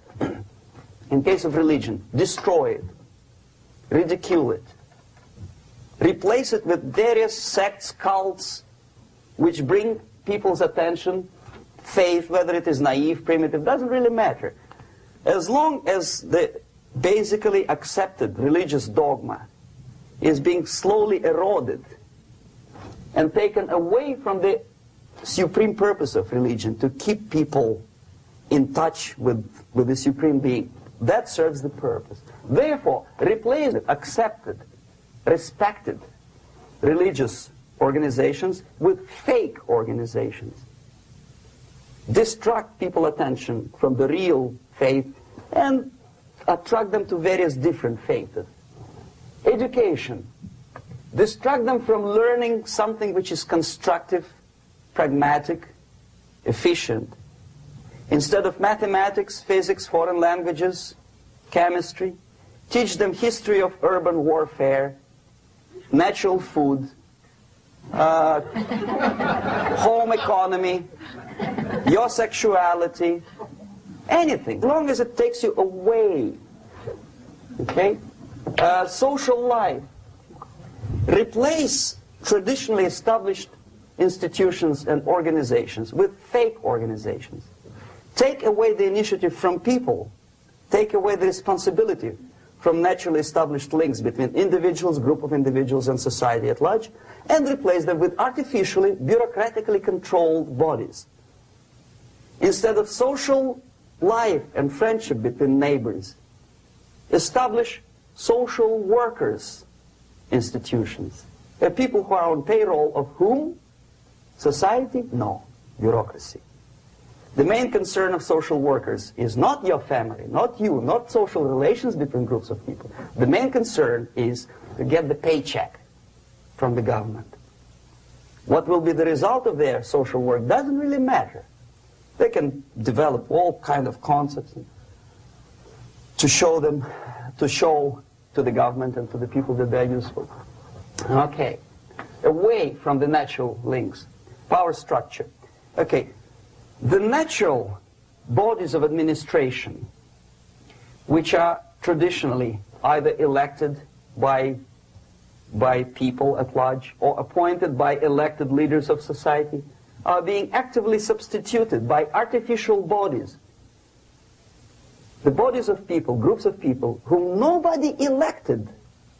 Never. As a matter of fact, most of the people don't like them at all, and yet they exist. One of such group is media. Who elected them? How come they have so much power? Almost monopolistic power on your mind. They can rape your mind. But who elected them? How come they have a nerve to decide what is good and what is bad for the elected by you, president, and his administration? Who the hell are they? Spiro Agnew, who was hated by the liberal left, called them a bunch of enfeebled snobs. And that's exactly what they are.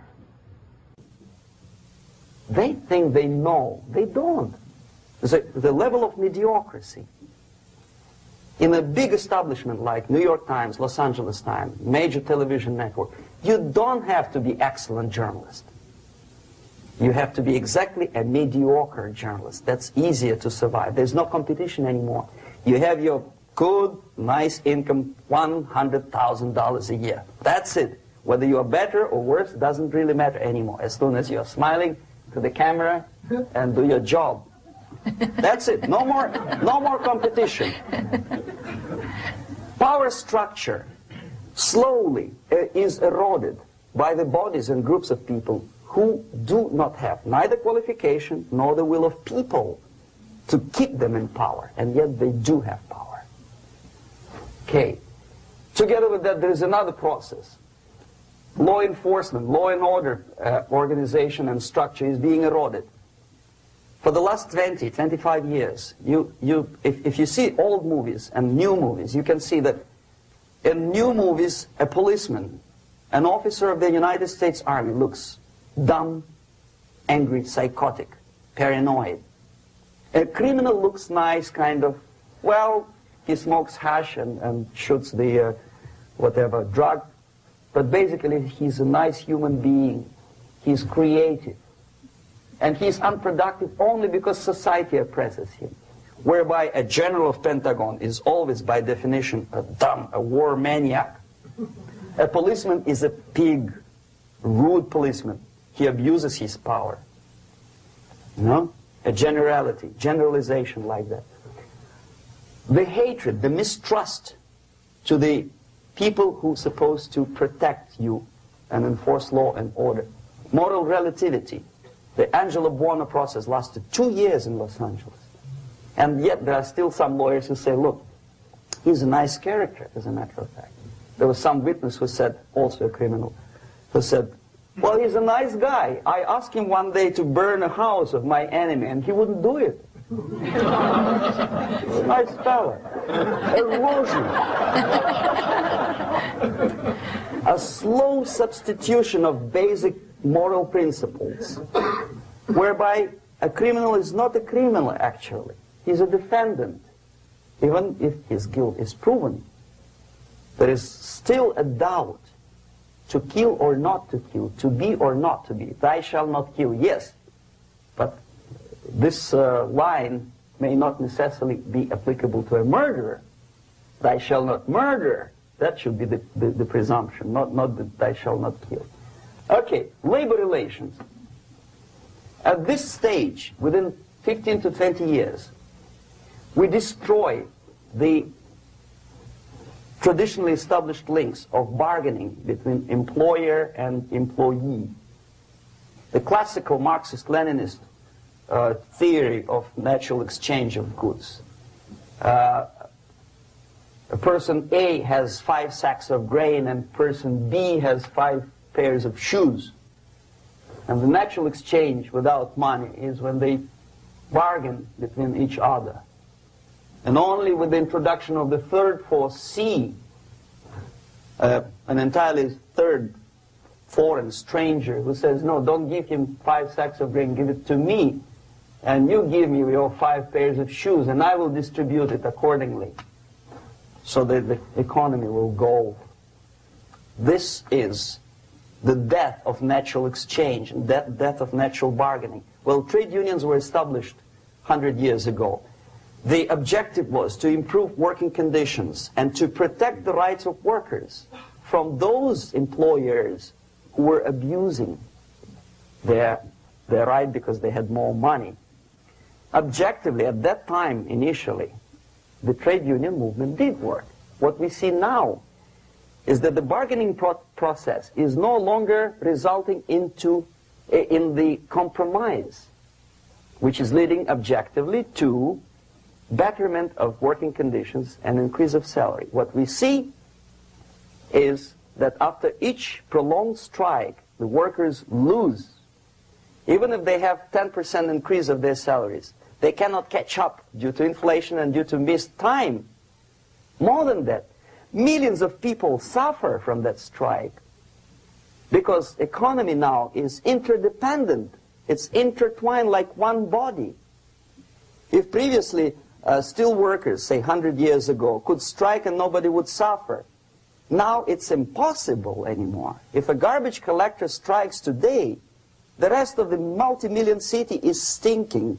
I mean, there's no more service. In Quebec, for example, we had the electricians who were on strike in the middle of winter. You can freeze your bottom, and they still were on strike.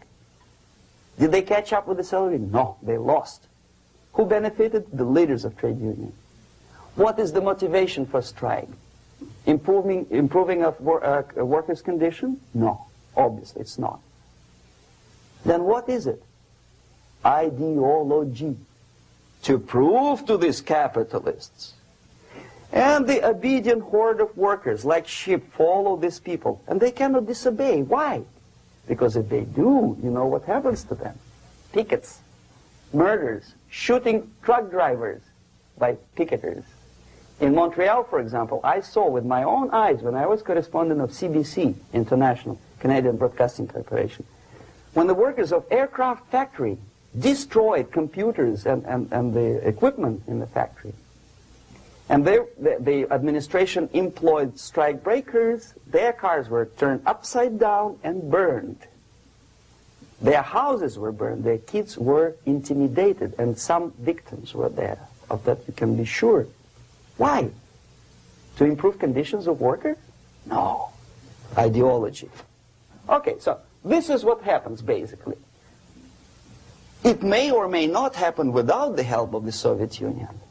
But the natural tendencies are being greatly taken advantage of and capitalized by the Soviet propaganda systems. How? Whenever trade union strikes, we have influx of propaganda, mass media, ideological dissemination. The workers' right, and we repeat it like parrots. Yes, workers' right. Whose rights? Workers? No. The only freedom of worker to sell his labor according to his own desire and will is taken away from him. By whom? By trade union boss. Unlimited power is given. Responsibility. I want to sell my labor not for $2.50 an hour, but for $2. I don't have right. My freedom is denied to me. I know that if I sell my work for $2 an hour, not for $3 an hour, I will compete better with the other guy who is lazy and more greedy. I don't need $3. I need only $2. No, I was made to believe by media, by business, by advertising agencies that I need more and more and more. Have you ever heard any advertising on TV to consume less? No. No way. Whether you need a six-cylinder car or not, you have to buy it. And hurry up. When I was driving here on the local radio station, an excited announcer said, "You hurry up, rush and save, save, save. There is a pantyhose sale." Save by buying more. Of course. It would be too naive to expect that KGB makes that advertising agency to do such a crazy commercial. No, of course not. But what we did when I was working for Novosti Press, we would snow plow editorial offices, student organizations, religious groups with literature of class struggle. If not directly Marxism-Leninism propaganda, then a propaganda of a legitimate aspirations of working class, betterment of life, equality. Equality, mind you. President Kennedy once said, we will make America to believe that people are born equal. Are people born equal? Is there any mentioning in the Bible or any other holy scripture in any religion, if you don't believe me, go to the library and check it, there is not a single word about equality. Just the opposite. By your deeds, God will judge you. What you do is important. The merit of your personality. You cannot legislate equality. If you want to be equal, you have to be equal. You have to deserve it. And yet we build our society on the principle of equality. We say people are equal. We know it is false. It's a lie. Some people are tall and stupid. Others are short, bold, and clever.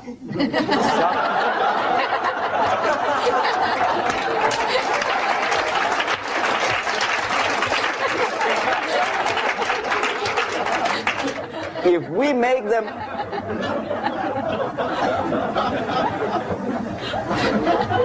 make them equal by force, If we put the principle of equality in the basis of our socio-political structure, it's the same thing as building a house on sand. Sooner or later it will collapse, and that's exactly what happens. And we, as Soviet propaganda makers, are trying to push you in the direction which you go yourself. Equality, yes, equality. People are equal. Land of equal opportunities. Is it true or not? Think about it. Equal opportunities. Should there be equal opportunities? For me, and for a lazy bastard who come here from some other country and immediately registers as a welfare recipient benefits? I never received a single dollar. No, sorry, I did receive once. But I never applied for welfare. For the 13 years, I took any job. Security guard, journalist, taxi driver, anything. Well, I was restless, but some people don't like it. They immediately. So why should we have equal opportunities? Why? The equal opportunity to excel. Equal opportunity in equal circumstances, yes, but we know people are different. To excel, yes, provided we reach the same level of excellency, perfection, which is hypothetical, distant future. Yes, maybe. But we know perfectly well that even with the best intentions, people could not be equal. Why should we have equality in the, say, legal system? Myself, I'm considering myself a law-abiding citizen, and a person who comes here to rob and shoot, say, the United States administration under Carter imported thousands of Cuban criminals. They were non-criminals, yet they were accepted. Do you think it's fair if myself and my wife from Philippines, who work like a, excuse me, horse as a lab technician in a hospital, should have the same rights as a criminal from Cuba? Why? And yet we repeat as parrots, equality, equality, equality. And the Soviet propaganda system helps us to believe that equality is something which is desirable. Democracy, as it was established by fathers of this country, of this system in the last century, is not equality. Is the system where different people, unequal people, have a chance to survive and help each other in constant competition, in constant perfection, not in equality, which is superimposed from a godfather or a nice person in Washington, D.C. And the absolute equality exists in Soviet Union, quote-unquote equality. Everybody is equal in dirt, except some people are more equal than the others in Politburo. So, the moment you bring a country to the point of almost total demoralization, when nothing works anymore, when you are not sure whether it is right or wrong, good and bad, but there's no division between evil and good, when even the leaders of church sometimes say, well, violence for the sake of justice, especially social justice, is justified in countries like Nicaragua, El Salvador, well, maybe Rhodesia, and we listen to them and say, yeah, probably it's true. Is it true? No, it is not true. Violence is not justified, especially for the sake of quote-unquote social justice introduced by Marxist-Leninists, that is my former colleagues from Novosti Press Agency. Okay, so we reached that point. The next step is destabilization.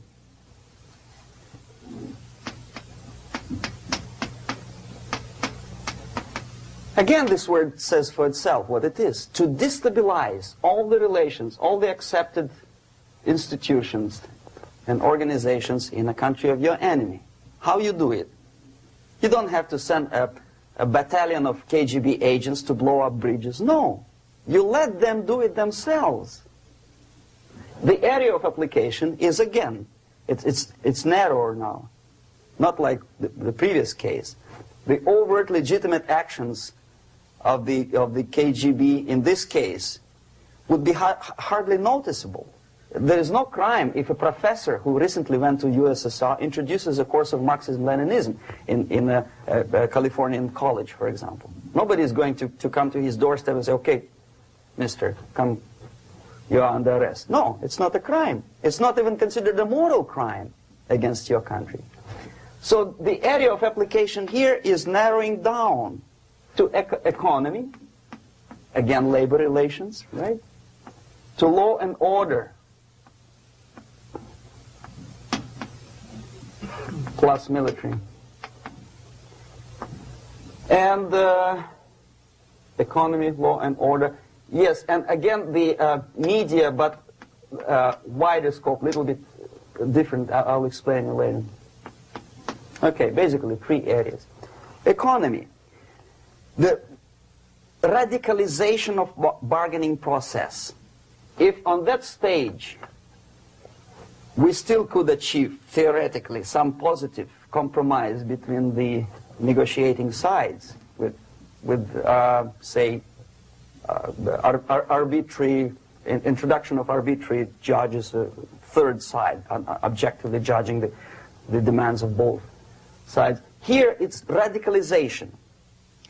On the stage of destabilization, we cannot come to compromise even within a family. The husband and wife couldn't figure out which is better. Husband wants his kids to eat at the table, and wife wants a child to roam around the room and drop food all over the floor. They cannot come to compromise unless they start a fight. It's impossible to reach a compromise, constructive compromise, between neighbors. Some people say, I don't like you to watering your lawn at that time because exactly at that time I'm walking my dog and he's getting nervous. He cannot pass his bowels, you know. So they cannot compromise. They go to a civil court or something like that.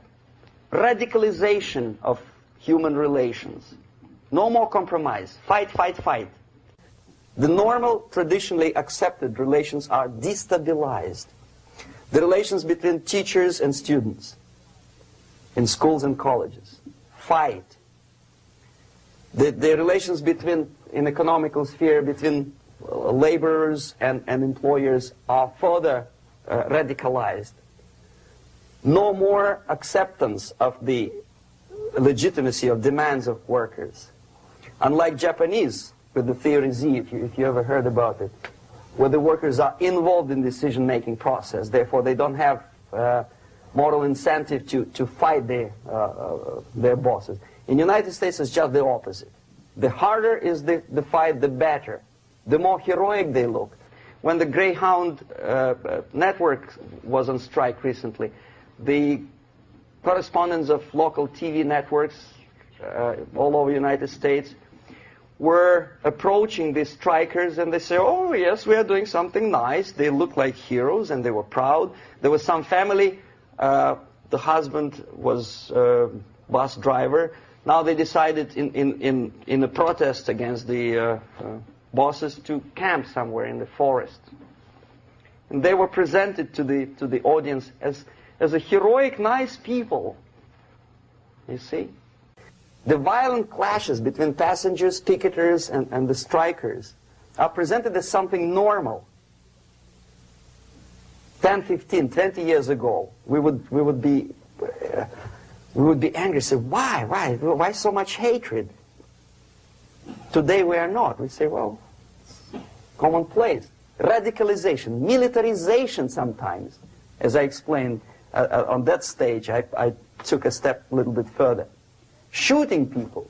Okay, law and order now also is pushed into the area where previously people settled their differences peacefully and legitimately.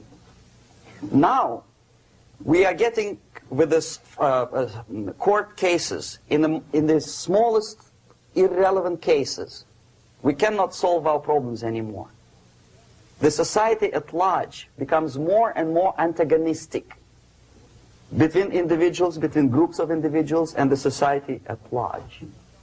The media puts himself in the opposition to the society in general, at large. Separate, alienated, Okay? On that stage, you remember I was talking a couple of hours ago about the sleepers.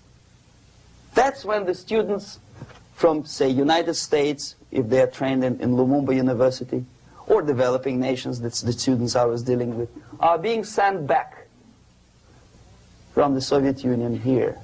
Or if they were already in the United States, in the country which is the object of subversion, they spring to action. The sleepers go up. They slept for 15 to 20 years.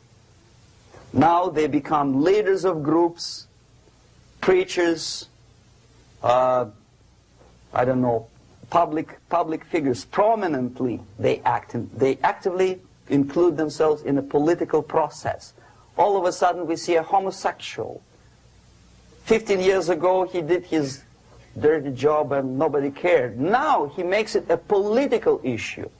He demands recognition, respect, human rights, and he rallies a large group of people. And there are violent clashes between him and police, his group and ordinary people, no matter what. It's black against white, yellows against green, doesn't matter where the division line goes. As long as this group come into antagonistic clash, sometimes militantly, sometimes with firearms, that is destabilization process. The sleepers, many of whom are simply KGB agents, become leaders of the process of destabilization. Doesn't mean that Comrade Andropov sends Comrade Ivanov to the United States. The person who takes care is already here. He is a respected citizen of the United States. Sometimes he gets money from various foundations for his legitimate struggle for, I don't know, human rights, women's rights, kid lib, prison lib, whatever. There are sympathetic Americans who donate their money to him. This stabilization process usually leads directly to the process of crisis. In case of developing nations, that's the area where I was active. The process starts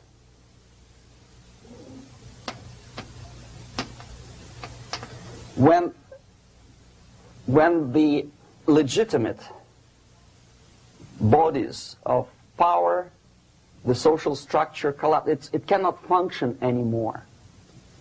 So instead, we have artificial body injected into society, such as non-elected committees. You remember I was talking about them here. Social workers who are not elected by people, media who are self-appointed rulers of your opinion, some strange groups which claim that they know how to lead society forward. They don't usually. All they care is how to collect donations and sell their own concocted ideology, mixture of religion and ideology. Here, we have all this artificial body claiming power. If the power is denied to them, they take it by force.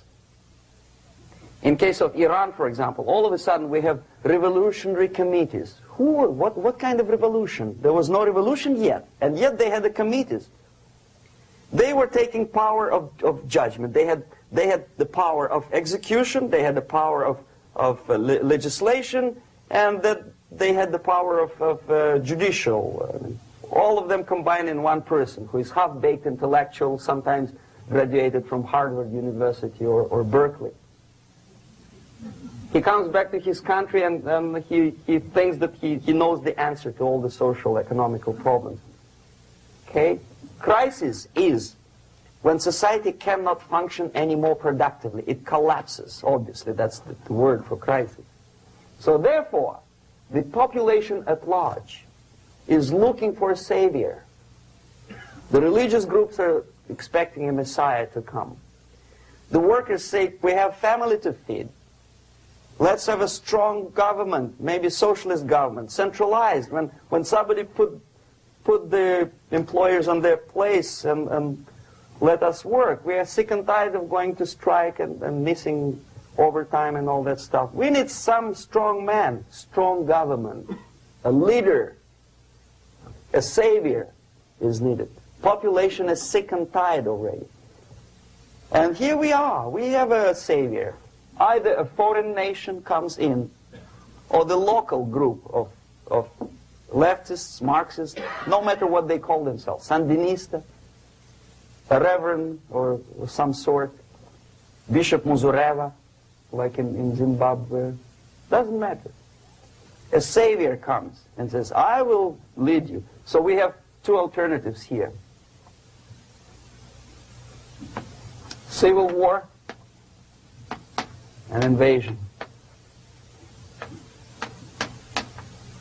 Okay? See how it goes? Civil war, we know what it is. Lebanon is the best example. The civil war, which was artificially implanted in Lebanon by injection of force of PLO, Palestinian Liberation Organization. Invasion we had in many other countries like Afghanistan, name any East European country, it was invaded by the Soviet army. But the result is the same. The next stage is normalization. Normalization is a very ironic word, of course. It is borrowed from 1968 situation in Czechoslovakia, when the Soviet propaganda, and after them New York Times, declared the country is normalized. The tanks moved into Prague, so there's no more Prague Spring, there's no more violence. Normalization. At that stage, the self-appointed rulers of the society don't need any revolution anymore. They don't need any radicalism anymore. So this is the reverse from destabilization. Basically, it is stabilizing the country by force. So all the sleepers and activists and social workers and liberals and homosexuals and professors and Marxists and Leninists are being eliminated physically sometimes. They've done their job already. Okay? They are not needed anymore. The new rulers need stability to exploit the nation, to exploit the country, to take advantages of the victory. Okay? So no more revolutionaries, please. And that's exactly what happens in a number of countries. You remember Bangladesh? This is the crisis in which I was instrumental. First they had Mujibur Rahman. In 1971, he was the leader of People's Party, Awami League, with mustache like Stalin. He was in Russia many times. In 5 years, he was shot by his former colleagues, Marxists. He fulfilled his function. In Afghanistan, it happened 3 times. First there was Taraki, then there was Amin, now there's Babrak Karmal. They killed each other successively, one after another. The moment he fulfills his duty, the first one demoralized country, the second destabilized, the third one brought it to crisis. Goodbye, comrades. Babrak Karmal comes from Moscow and put into the seat of power. Same thing happened in Grenada recently. Maurice Bishop, Marxist, was killed by Austin, what's his name, General something, who was also a Marxist. Right? So no more revolutions, please. Normalization now. From now on, no more strikes, no more homosexuals, no more women lib, no more kid lib, no more lib, period. A good, solid, democratic, proletarian freedom. That's it. Now, to reverse this process takes enormous effort. When today, United States had to invade Grenada to reverse the process of subversion. Some people say, boy, this is not good, it's not kosher to invade the beautiful country, island of Grenada. Well, why didn't you stop the process here, when Grenada was just approached by leftists? Why not to prevent Maurice Bishop to come in power in the first place? Did Grenadians want him? Very questionable. They didn't know who was Maurice Bishop in the first place. He came to power by coup d'etat himself. Okay? No, we let the situation develop further and further and further until the crisis and normalization very soon. And then the United States decided to invade country, discovering that the country was absolutely a military base for the Soviet Union. Of course it's a drastic measure. Of course it's a pity that Marine Corps had to lose, what, 17 lives Very bad. Why not to stop the process before it comes to crisis? Oh no, intellectuals will not let you. It's interference into domestic affairs. They are very careful not to let American administration to interfere in domestic affairs of Latin American countries.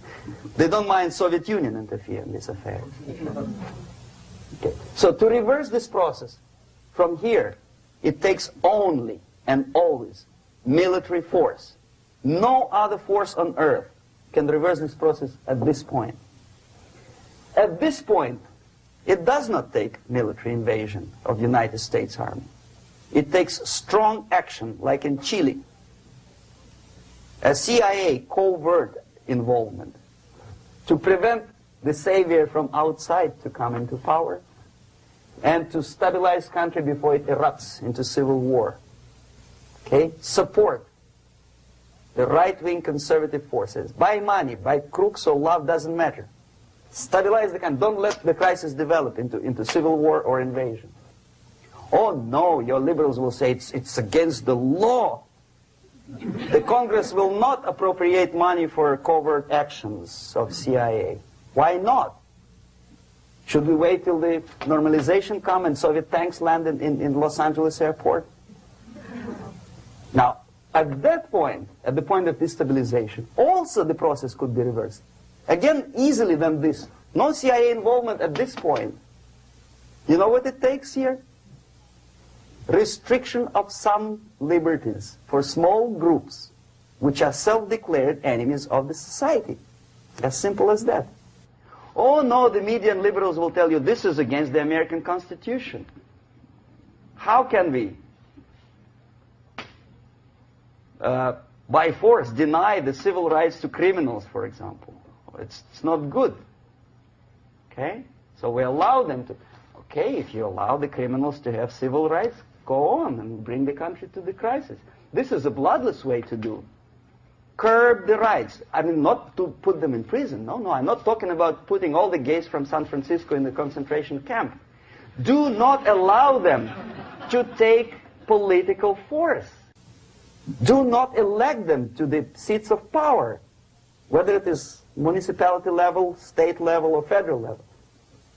It has to be beaten in the heads of American voters that a person like that in the seats of power is an enemy. Do not be afraid of this word. It is an enemy. If he is not an enemy here, he will be here. Later on, he will be shot, of course. But at this point, he is an enemy. Okay? You are doing great service by denying him a right to capitalize on his own crazy ideas and become a powerful man, a man who uses the seat of power. Restriction of certain freedoms and permissiveness at that point would prevent sliding into crisis and probably will return the process of destabilization. To curb unlimited power, monopolistic power of trade unions, here, at that point, would save economy from collapsing.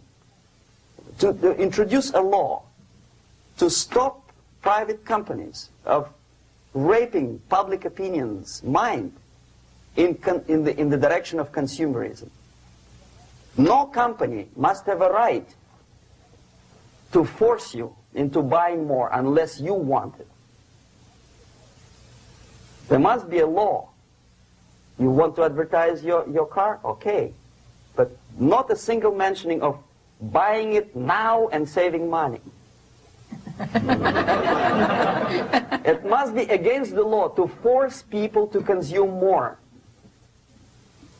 Self-restraint. Previously, before this process started, the self-restraint was a business of church, religion. Because our preachers, the fathers of church, would tell us, material values are good, but it's not the prime function of human being. Because you have to live with something. Obviously, the design for our life is not to consume more deodorants. There must be something greater.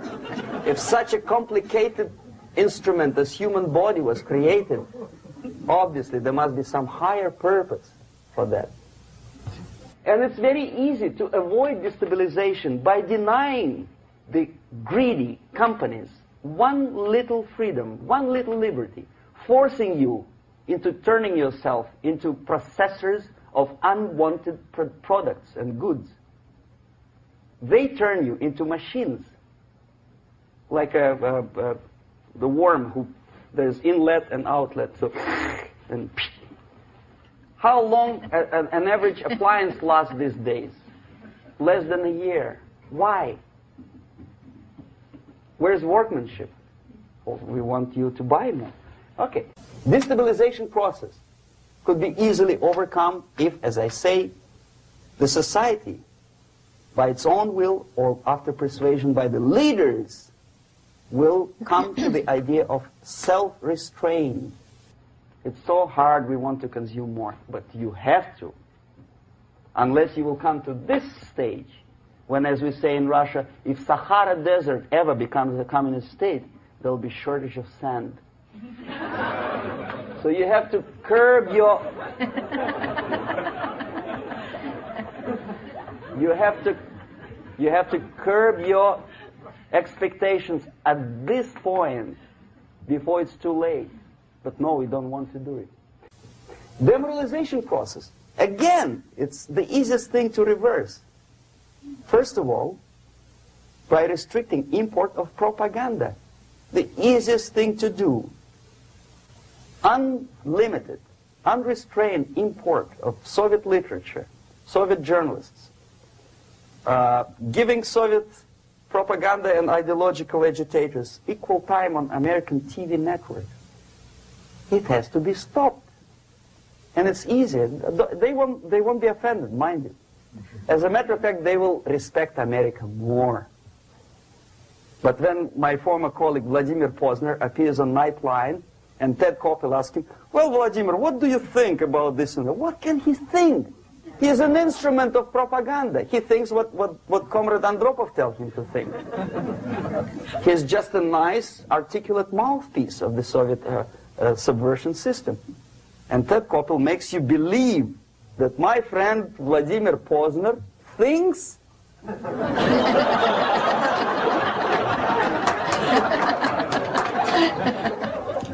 the process of demoralization may not have started at all if at that point the country, which is a recipient of subversion, actively, not violently, but actively, prevents importation of foreign ideology.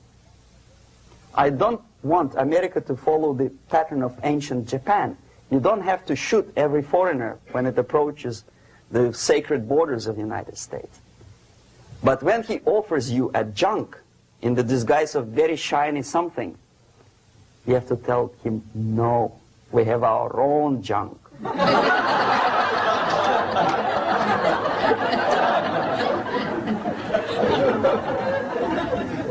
If at that point the society is strong, brave, and conscientious enough to stop importation of ideas which are foreign,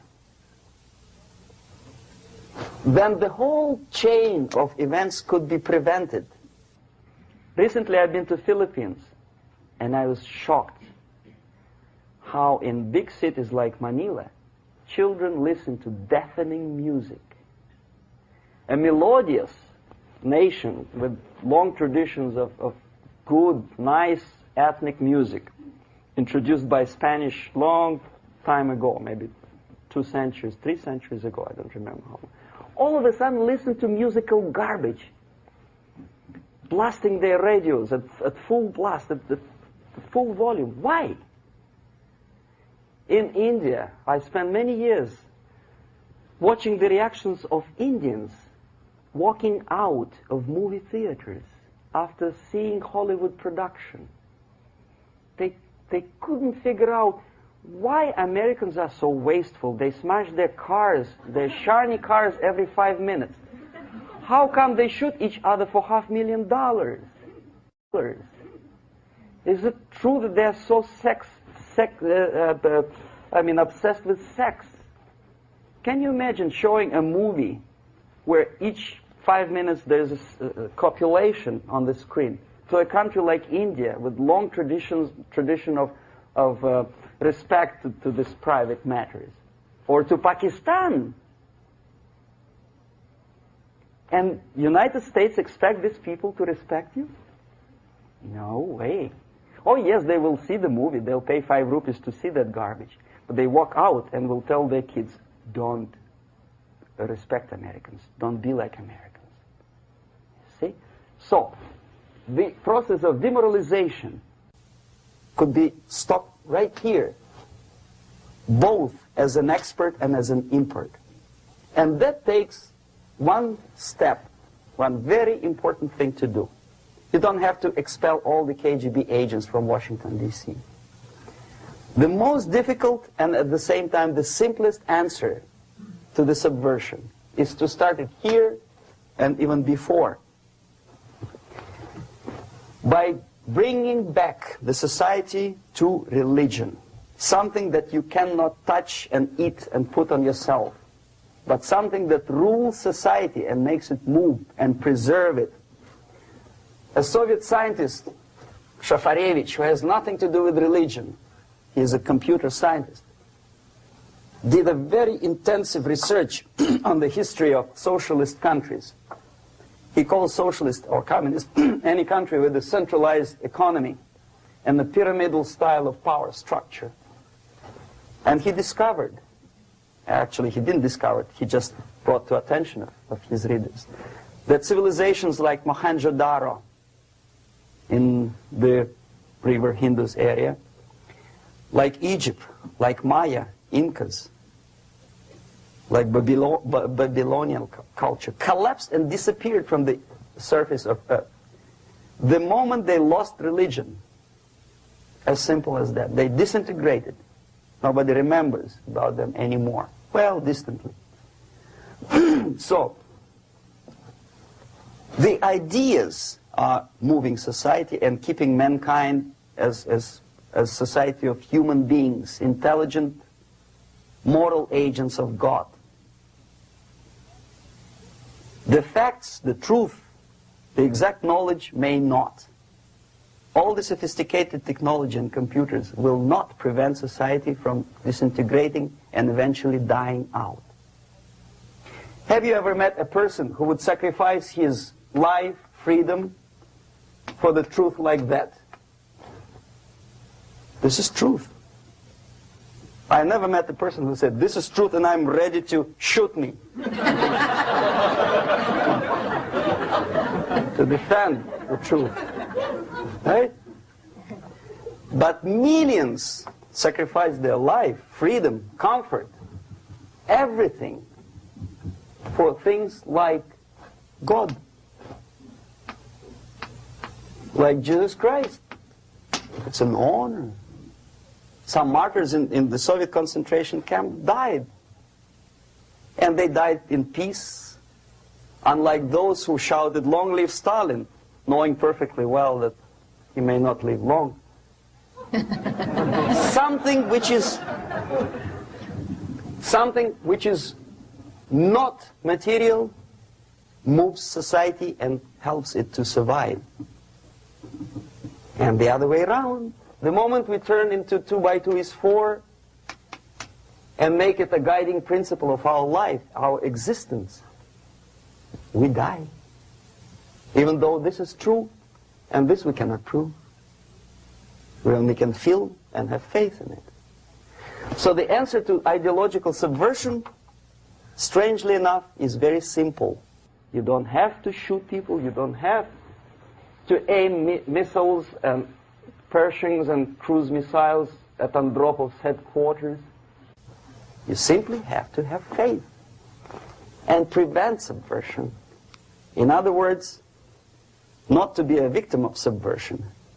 Don't try to be a person who in judo is trying to smash your enemy and being caught by your hand.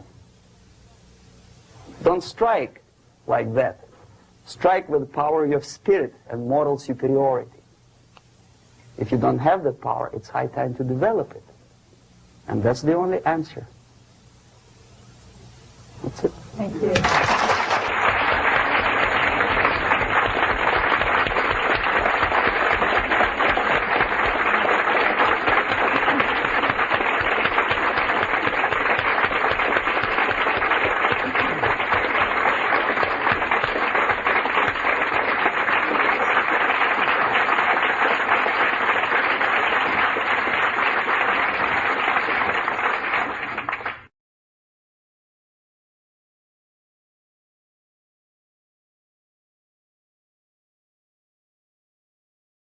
the basic methods are not that much different from activities of any public relation officer from any big company. Say Coca-Cola, I bet. They have their own department of public relations and press relations. But the ultimate goal, the ultimate purpose is different. If Coca-Cola wants to make profit and to sell more Coca-Cola to nations of the world, the Soviet Union, the ultimate purpose of the Soviet system is not to sell anything, least of all ideology, is to destroy the civilization on which the affluence and freedom based, and replace it with a system of total control over life of human beings, the system of total exploitation. That's the ultimate purpose.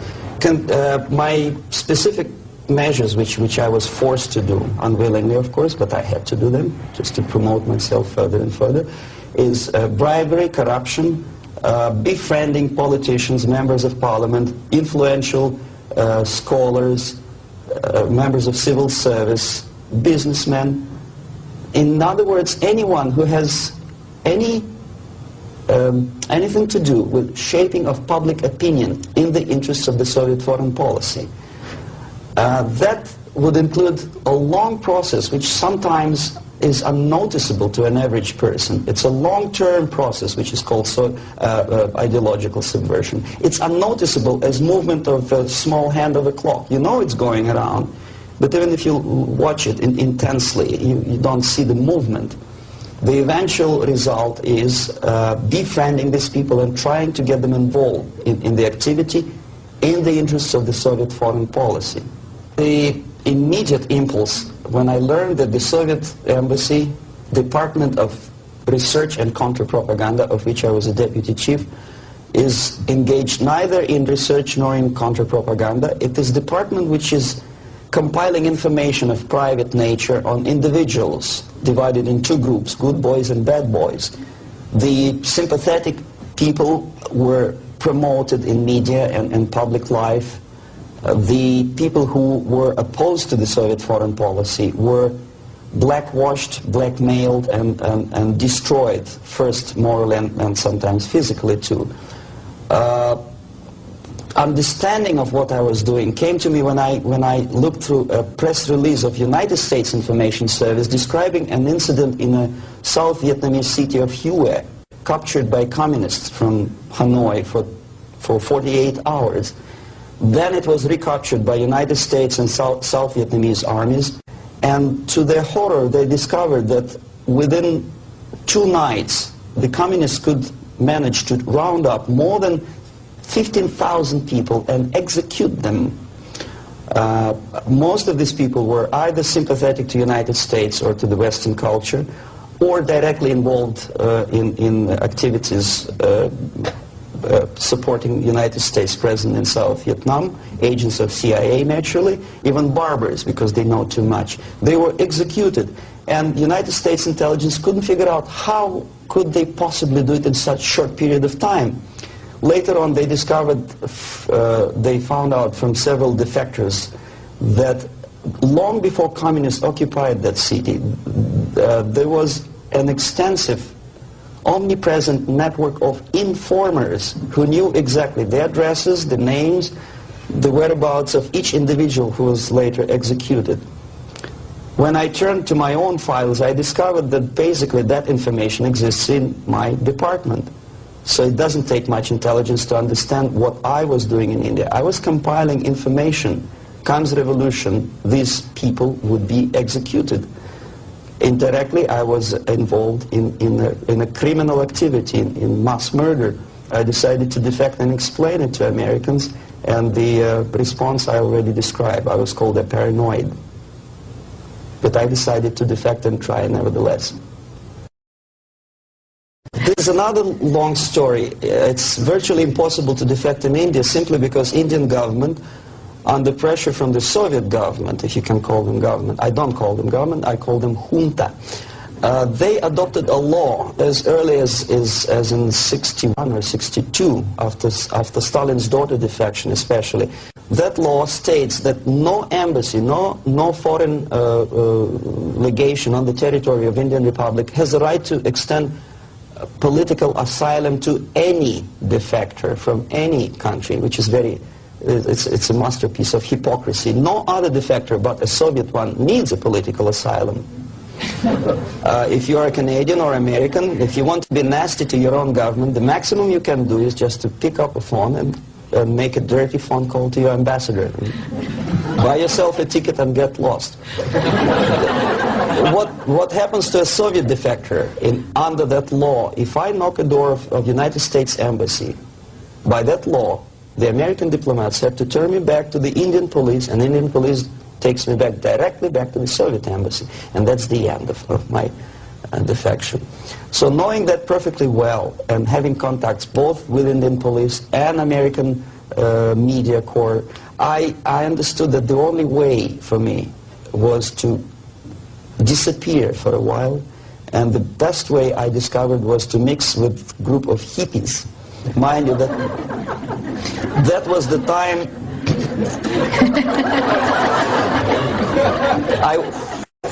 I was 13 years younger, so I looked slightly different, of course. I studied so-called counterculture in India. Sometimes good, sincere young people who wanted to study Oriental mysticism and culture and religion, but most of them were simply easygoing individuals who were delighted with exotic life and the easiness with which they can purchase hashish and other drugs in India. And sometimes they traveled Indian subcontinent without any identification papers. So the best way to escape detection was to mix with the group of hippies and travel in India until the campaign in the media and in the police search will subside. All the newspapers in India carried my picture and announcement of the police that anyone coming forward with information about my whereabouts would receive 5,000 or 2,000 rupees. Knowing that perfectly well, I just walked in there barefoot with beads and blue jeans, smoking hash and enjoying life. Until I found sympathetic journalists who smuggled me from India to Greece. Mind you, that was a military dictatorship at that time. Then only I approached American CIA, and they helped me to land in Canada as a legit, ordinary immigrant. So now I'm a Canadian citizen, as you can see from my patriotic tie. Canada is a kind of middle of the road country where there are so many various ethnic groups that another strange character who speaks both Russian and English and two Oriental languages, I didn't have any problem fitting into academic circles, and first being just a student at the University of Toronto, and later a producer with the Canadian Broadcasting Corporation.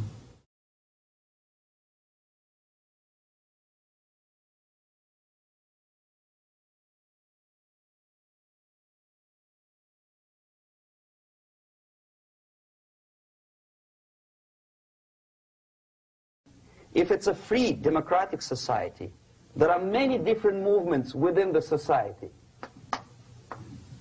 There are obviously, in every society, there are people who are against this society. They may be simple criminals, ideologically in disagreement with the state policy, conscientious enemies, simply psychotic personalities who are against anything. Right? All these movements will be directed in one direction. Right? This is the time to catch that movement and to continue it until the movement forces the whole society into collapse, into crisis. We don't stop an enemy. We let him go. We help him to go in the direction we want them to go. Okay?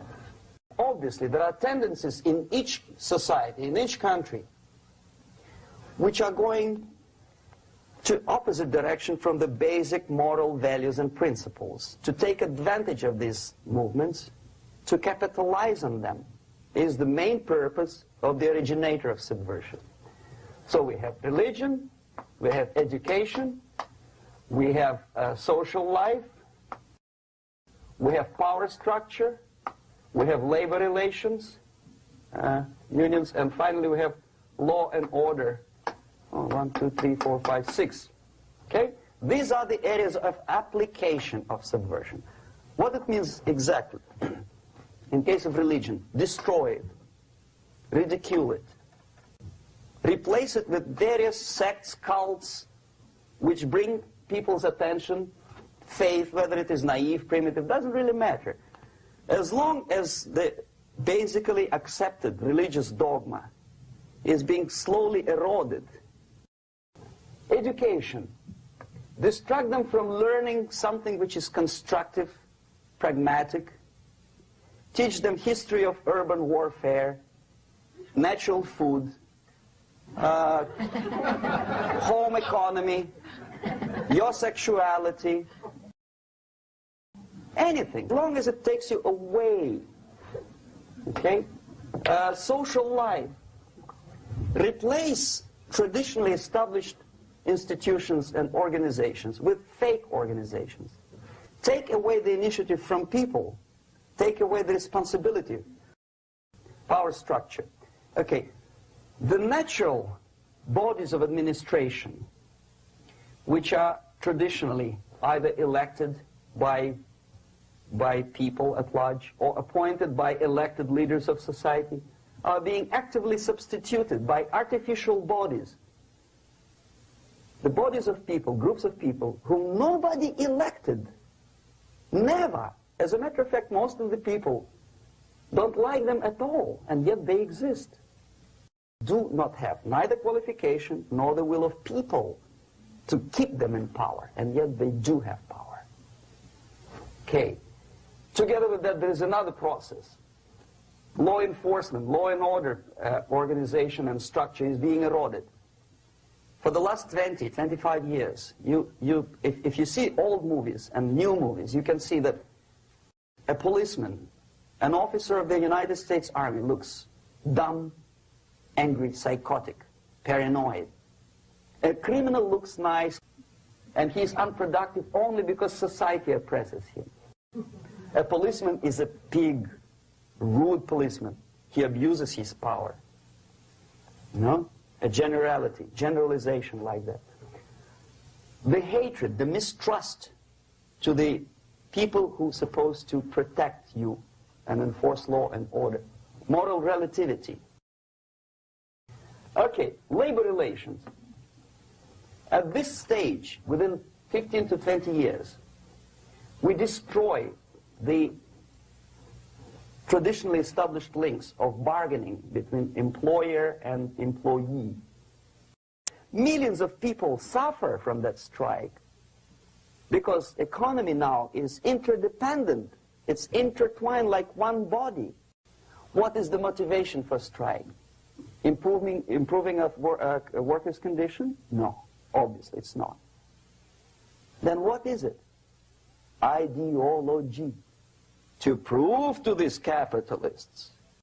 And the obedient horde of workers, like sheep, follow these people. And they cannot disobey. Why? Because if they do, you know what happens to them. Pickets. Whenever trade union strikes, we have influx of propaganda, mass media, ideological dissemination. The workers' right. And we repeat it like parrots. Yes, workers' right.